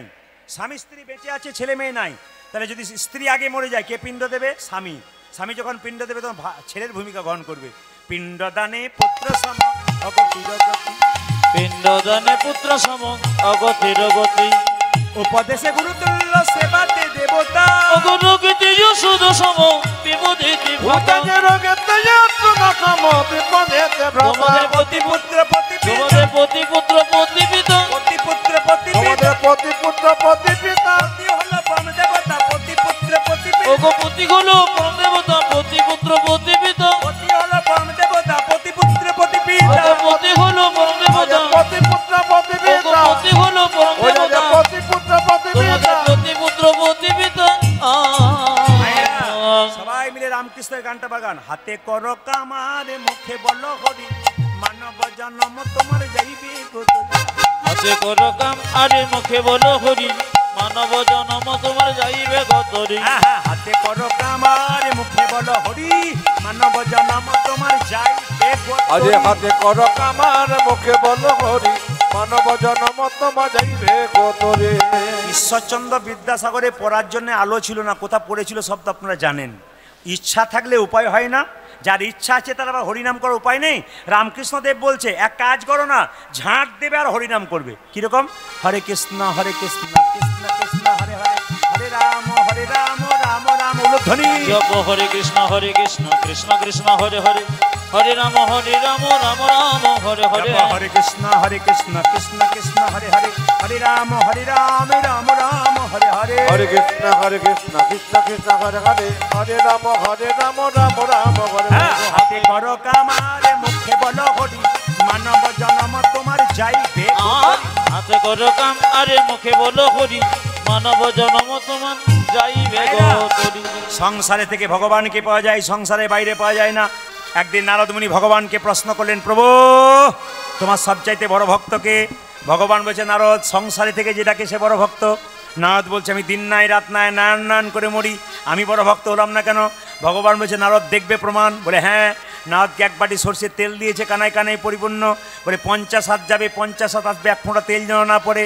নারদ কাঁপতে কাঁপতে 50 হাত গেছে, 50 হাত এসছে। প্রভু 50 হাত গেলাম, 50 হাত এলাম, এক ফোঁটা তেল পড়েনি। ভগবান বলছে, নারদ তুমি যে 50 হাত গেলে, 50 হাত এলে, আমার কথা কবার বলেছিলে? বলছে, এক বাটি তেলের কথা ভাবতে ভাবতে তোমার কথা ভুলে গিয়েছিলাম। তুমি তো এক বাটি তেলের কথা ভাবতে ভাবতে আমার কথা ভুলে গিয়েছিলে। একজন সংসারী ভক্ত তেলের কথা পাবে, ডালের কথা পাবে, চালের কথা পাবে, তারপর আমার কথা পাবে। তাহলে তাহলে হাতে করো কামারে মুখে বলো হরি মানব জনম তোমার যাইবে গোতরি। হাতে করো কাম আরে মুখে বলো হরি মানব জনম তোমার যাইবে গোতরি। হ্যাঁ, হাতে করো কামারে মুখে বলো হরি মানব জনম তোমার যাইবে গোতরি। ওই হাতে কর কামার মুখে বলো হরি মানব জনম তোমা যাইবে গোতরে। রামকৃষ্ণদেব বলছে, মায়েদের ভগবান ভজনা চিড়িয়াউলি চিড়ে ভানার মতো। একজন মা বাচ্চাকে কোলে করে নিয়ে ঢেকির গর্তে হাত দেয়। মায়েরা ঢেকি দেখেছেন? জোরে বলুন। ঢেকি দেখেছেন? যে গর্ততে পা দেয় তার টেনশন বেশি না যে হাত দেয়, যে পা দেয় তার টেনশন বেশি না যে গর্ততে হাত দেয় তার টেনশন বেশি? জোরে বলুন, জোরে বলুন। যে গর্ততে হাত দেয় তার টেনশন বেশি? আচ্ছা, মেয়ে যদি গর্ততে হাত দেয়, মা যদি পা দেয়, কার টেনশন বেশি? তাহলে উল্টো হয়ে গেল। মায়েরা গর্ততে হাত দেবে যে তার টেনশন বেশি। জোরে বলুন, হ্যাঁ না? আচ্ছা বলুন তো, মা না যদি যা হয়, যা যা চেনেন? যা আপনাদের যা নাই বোধ হয় নাকি? যা কি বলবে? তোর যা হবে, তোর যা হবে হোক না কেন। মায়েদের ভগবান ভজনা চিড়িয়াউলি চিড়ে ভরার মতো। বাচ্চাকে স্তনপান করাবে, একদিকে গর্ততে হাতটা রাখবে, একদিকে খরিদ্দারের সঙ্গে কথা বলবে। কালকের 10 আজকে 10 হলো তোমার 20। ছেলেকে দেখবেন, মেয়েকে দেখবেন, স্বামীকে দেখবেন, মন রাখবেন গোবিন্দের চরণে। হাতে করো কামারে মুখে বলো হরি মানব জনম তোমার যাইবে। হাতে করো কাম আরে মুখে বলো হরি মানব জনম তোমার যাইবে গোতরি। হ্যাঁ, হাতে করো কামারে মুখে বলো হরি মানব জনম তোমার যাইবে। ও দেখো হাতে কর কামার মুখে বলো হরি মানব জনম তোমা যাইবে গোতরে। যে যেখানে বসে আছেন মাথায় কাপড়টা নিন, ভগবান শ্রীকৃষ্ণ কালিনাগকে দমন করছে। সবাই একবার ভক্তি ভরে সবাই করজোরে বসুন। এতক্ষণ ধরে আপনারা এত অগণিত ভক্ত বসে আছেন, একবারে সুন্দর করে একনিষ্ঠভাবে আপনাদের ধন্যবাদ জানাই। সবাই মিলে ভগবান শ্রীকৃষ্ণ কি করলেন? কালিনাগকে দমন করবার জন্য যে না কালীদহের জলে ঝাঁপ দিয়েছে, একটা নীল পদ্মের মতো লাগছে। সবাই দর্শন করুন। যেন নীল কমল ভাসছে, যেন নীল কমল ভাসিছে। কৃষ্ণ যখন কালীদয় হাতে জাপ দিয়েছে, দেখে মনে হচ্ছে নীল পদ্ম। পদকর্তা বলছে যেন নীল কমল ভাসছে, ও যেন নীল কমল ভাসছে, নীল কমল ভাসছে, যেন নীল কমল ভাসিছে। কালীদহের জলের মাঝে নীল কমল ভাসছে। ও কালীদহের জলের মাঝে নীল কমল ভাসছে, কালীদহের জলের মাঝে নীল কমল ভাসছে। আমার কালীদহের জলের মাঝে নীল কমল ভাসিছে। কালীনাগ বলছে আমি ওকে পুচ্ছতি জড়াবো, ওকে পুচ্ছতে জড়াবো, পুচ্ছতি জড়াবো, ওকে পুচ্ছতে জড়াবো। দংশন করবো না ভাই, পুচ্ছতি জড়াবো। আমি দংশন করব না ভাই, পুচ্ছতে জড়াবো। আমি দংশন করবো না ভাই, পুচ্ছতি জড়াবো। আমি দংশন করব না ভাই, পুচ্ছতে জড়াবো। নিম পাতাকে যতই মিষ্টি রসে ভেজান ওর তেতো যায় না। কালীয় নাগ মনে মনে ভাবছে, না না, আমার তো স্বভাব ভালোবাসা নয়, আমি দংশনই করব রে, আমি দংশনই করব রে, আমি দংশনই করব রে, ওই আমি দংশন করব রে, সত্যি জড়াবো না, দংশনই করব রে, আমি পুচ্ছতে জড়াবো না, দংশনই করব রে। কৃষ্ণ শরীরটা পাথরের মতো শক্ত করে নিল, আর কালীয় নাগ যে না দংশন করেছে, সঙ্গে সঙ্গে কালীয় নাগের ফণাগুলো ভেঙে গেছে, আর কৃষ্ণ কালীয় নাগের মাথায় চেপে গেছে। এবার পদকর্তা কি বলছে দেখুন, ওগো ফনাতে ফনাতে গমন করি, আজ ফনাতে ফনাতে গমন করি, ফনাতে ফনাতে গমন করি, ও দেখো ফনাতে ফনাতে দমন করি, নট বড় বেশে দাঁড়ালো হরি, ওগো নট বড় বেশে দাঁড়ালো হরি, নট বড় বেশে দাঁড়ালো হরি, আজি নট বড় বেশি দাঁড়ানো ঘড়ি, কত সভা হয়েছে, দেখো কত সভা হয়েছে, কত সভা, ওই যে কত সভা ওই হয়েছে, যে কালীনাগের মাথার উপর কত সভা হয়েছে, ওই যে কালী নাগের মাথার উপরে কত সভা হয়েছে, ও মা কালীর ফনায় নটন রঙ্গ, ওগো কালীর ফনায় নটন রঙ্গ, কালীর ফনায় নটন রঙ্গ, ওই যে কালীর পনায় নট রঙ্গ, হেরি তনু জানো জীবন সঙ্গ, আমার ঘেরি তনু যেন জীবন সঙ্গ, বিশুদ্ধার করিছে, বেশোদ্গার করিছে, বিশুদ্ধার ও করিছে, দেখো বিশুদ্ধকার ওই করেছে, যে গোবিন্দের চরণ তলে বিশুদ্ধার করিছে, ওগো গোবিন্দের চরণ তলে বিশুদ্ধার করিছে, গোবিন্দের চরণ তলে আর আনন্দ ধরে না, হরি গোবিন্দের চরণ আজ তলে, আর আনন্দ ধরে না হরি রে, গোবিন্দের চরণ ও দেখো তলে, আর আনন্দ ধরে না হরি রে, গোবিন্দের চরণ ও তলে, দেখো আর আনন্দ ধরে না রে, হরি গোবিন্দের চরণ তলে, বিশুদ্ধকার করেছে, কৃষ্ণ বলছে, হারে কালীয় নাগ, তোর কি দেবার মতো কিছু নাই। কালীয় নাগ বলছে, আমার যা আছে তাই দিলাম, যাছে তা দিলাম, যা আছে তাই দিলাম, যাই আছে তাই দিলাম, ওই যে গোবিন্দ তোমার শ্রীচরণে যাচ্ছে তাই ওগো দিলাম, গোবিন্দ তোমার শ্রীচরণে যাছে তা দিলাম, তোর কি দেবার মতো কিছু নেই, প্রত্যেকটি ফণিতে একটা করে মণি আছে, তোমার চরণে দেবো, ওগো ফণি মণি গণ হইয়া নত, ওগো ফণি মণি গণ হইয়া ভীত, ফণি গণি গণ হইয়া ভীত, মনি মনি গণ হইয়া ভীত, শ্রীকৃষ্ণ চরণে হইল না, ওগো শ্রীকৃষ্ণের চরণে হইয়া নত, শ্রীকৃষ্ণ চরণে হইল না তো, কৃষ্ণ চরণে হইল নত, যাহা চরণ পূজা করিছে, যেন চরণ পূজা করিছে, চরণ পূজা করিছে, চরণ পূজা করিছে, ওরে মাথারে মণি দিয়ে চরণ পূজা করিছে, যেন মাথারে মনে দিয়ে, হরি হরি হরি ওই যে বলে, মাথারে মনে দিয়ে, হরি হরি হরি ওগো বলে, মাথারে মনে দিয়ে, হরি হরি হরি বলে, ওগো মাথারে মনে দিয়ে, হরি হরি হরি যেন বলে, চরণ পূজা করিছে। ভগবান শ্রীকৃষ্ণ কালিয়ানাগকে সমুদ্রের রমণক দ্বীপে পাঠিয়ে দিলেন, কালিয়ানাগকে উদ্ধার করলেন, মা যশোদা এলো, রাধারানী এলো, একদিকে রাধারানীকে মা যশোদা কোলে নিলেন, একদিকে কৃষ্ণকে কোলে নিলেন, সবাই মিলে। হ্যাঁ? আচ্ছা, যারা প্রশাসনের ভূমিকা এখানে গ্রহণ করেছে আমার খুব ভালো লেগেছেন, হ্যাঁ খুব ভালো লেগেছে, তারা এত সুন্দর একটা ভূমিকা গ্রহণ করেছেন। আমি এদের জন্য ঈশ্বরের কাছে প্রার্থনা করব, মায়ের কাছে প্রার্থনা করব, সকলের বাড়িতে কৃষ্ণ ভক্ত সন্তান হোক, সবাই ভালো থাকুক, খুশি থাকুক, আপনারা ভালো থাকুন।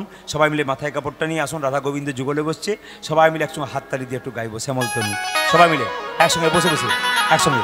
যারা আমার ঠিকানা বা কার্ড নেবেন তাদেরকে বলবো, আপনাদের মোবাইল থাকলে আপনার নাম্বারটা নিতে পারেন, 62 96 14 14 27।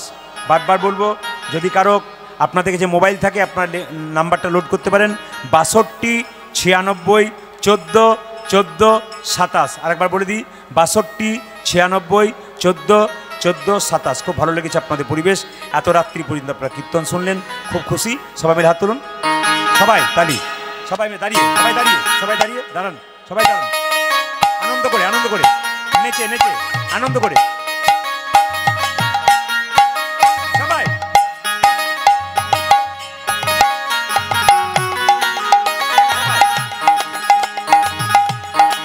সবাই মিলে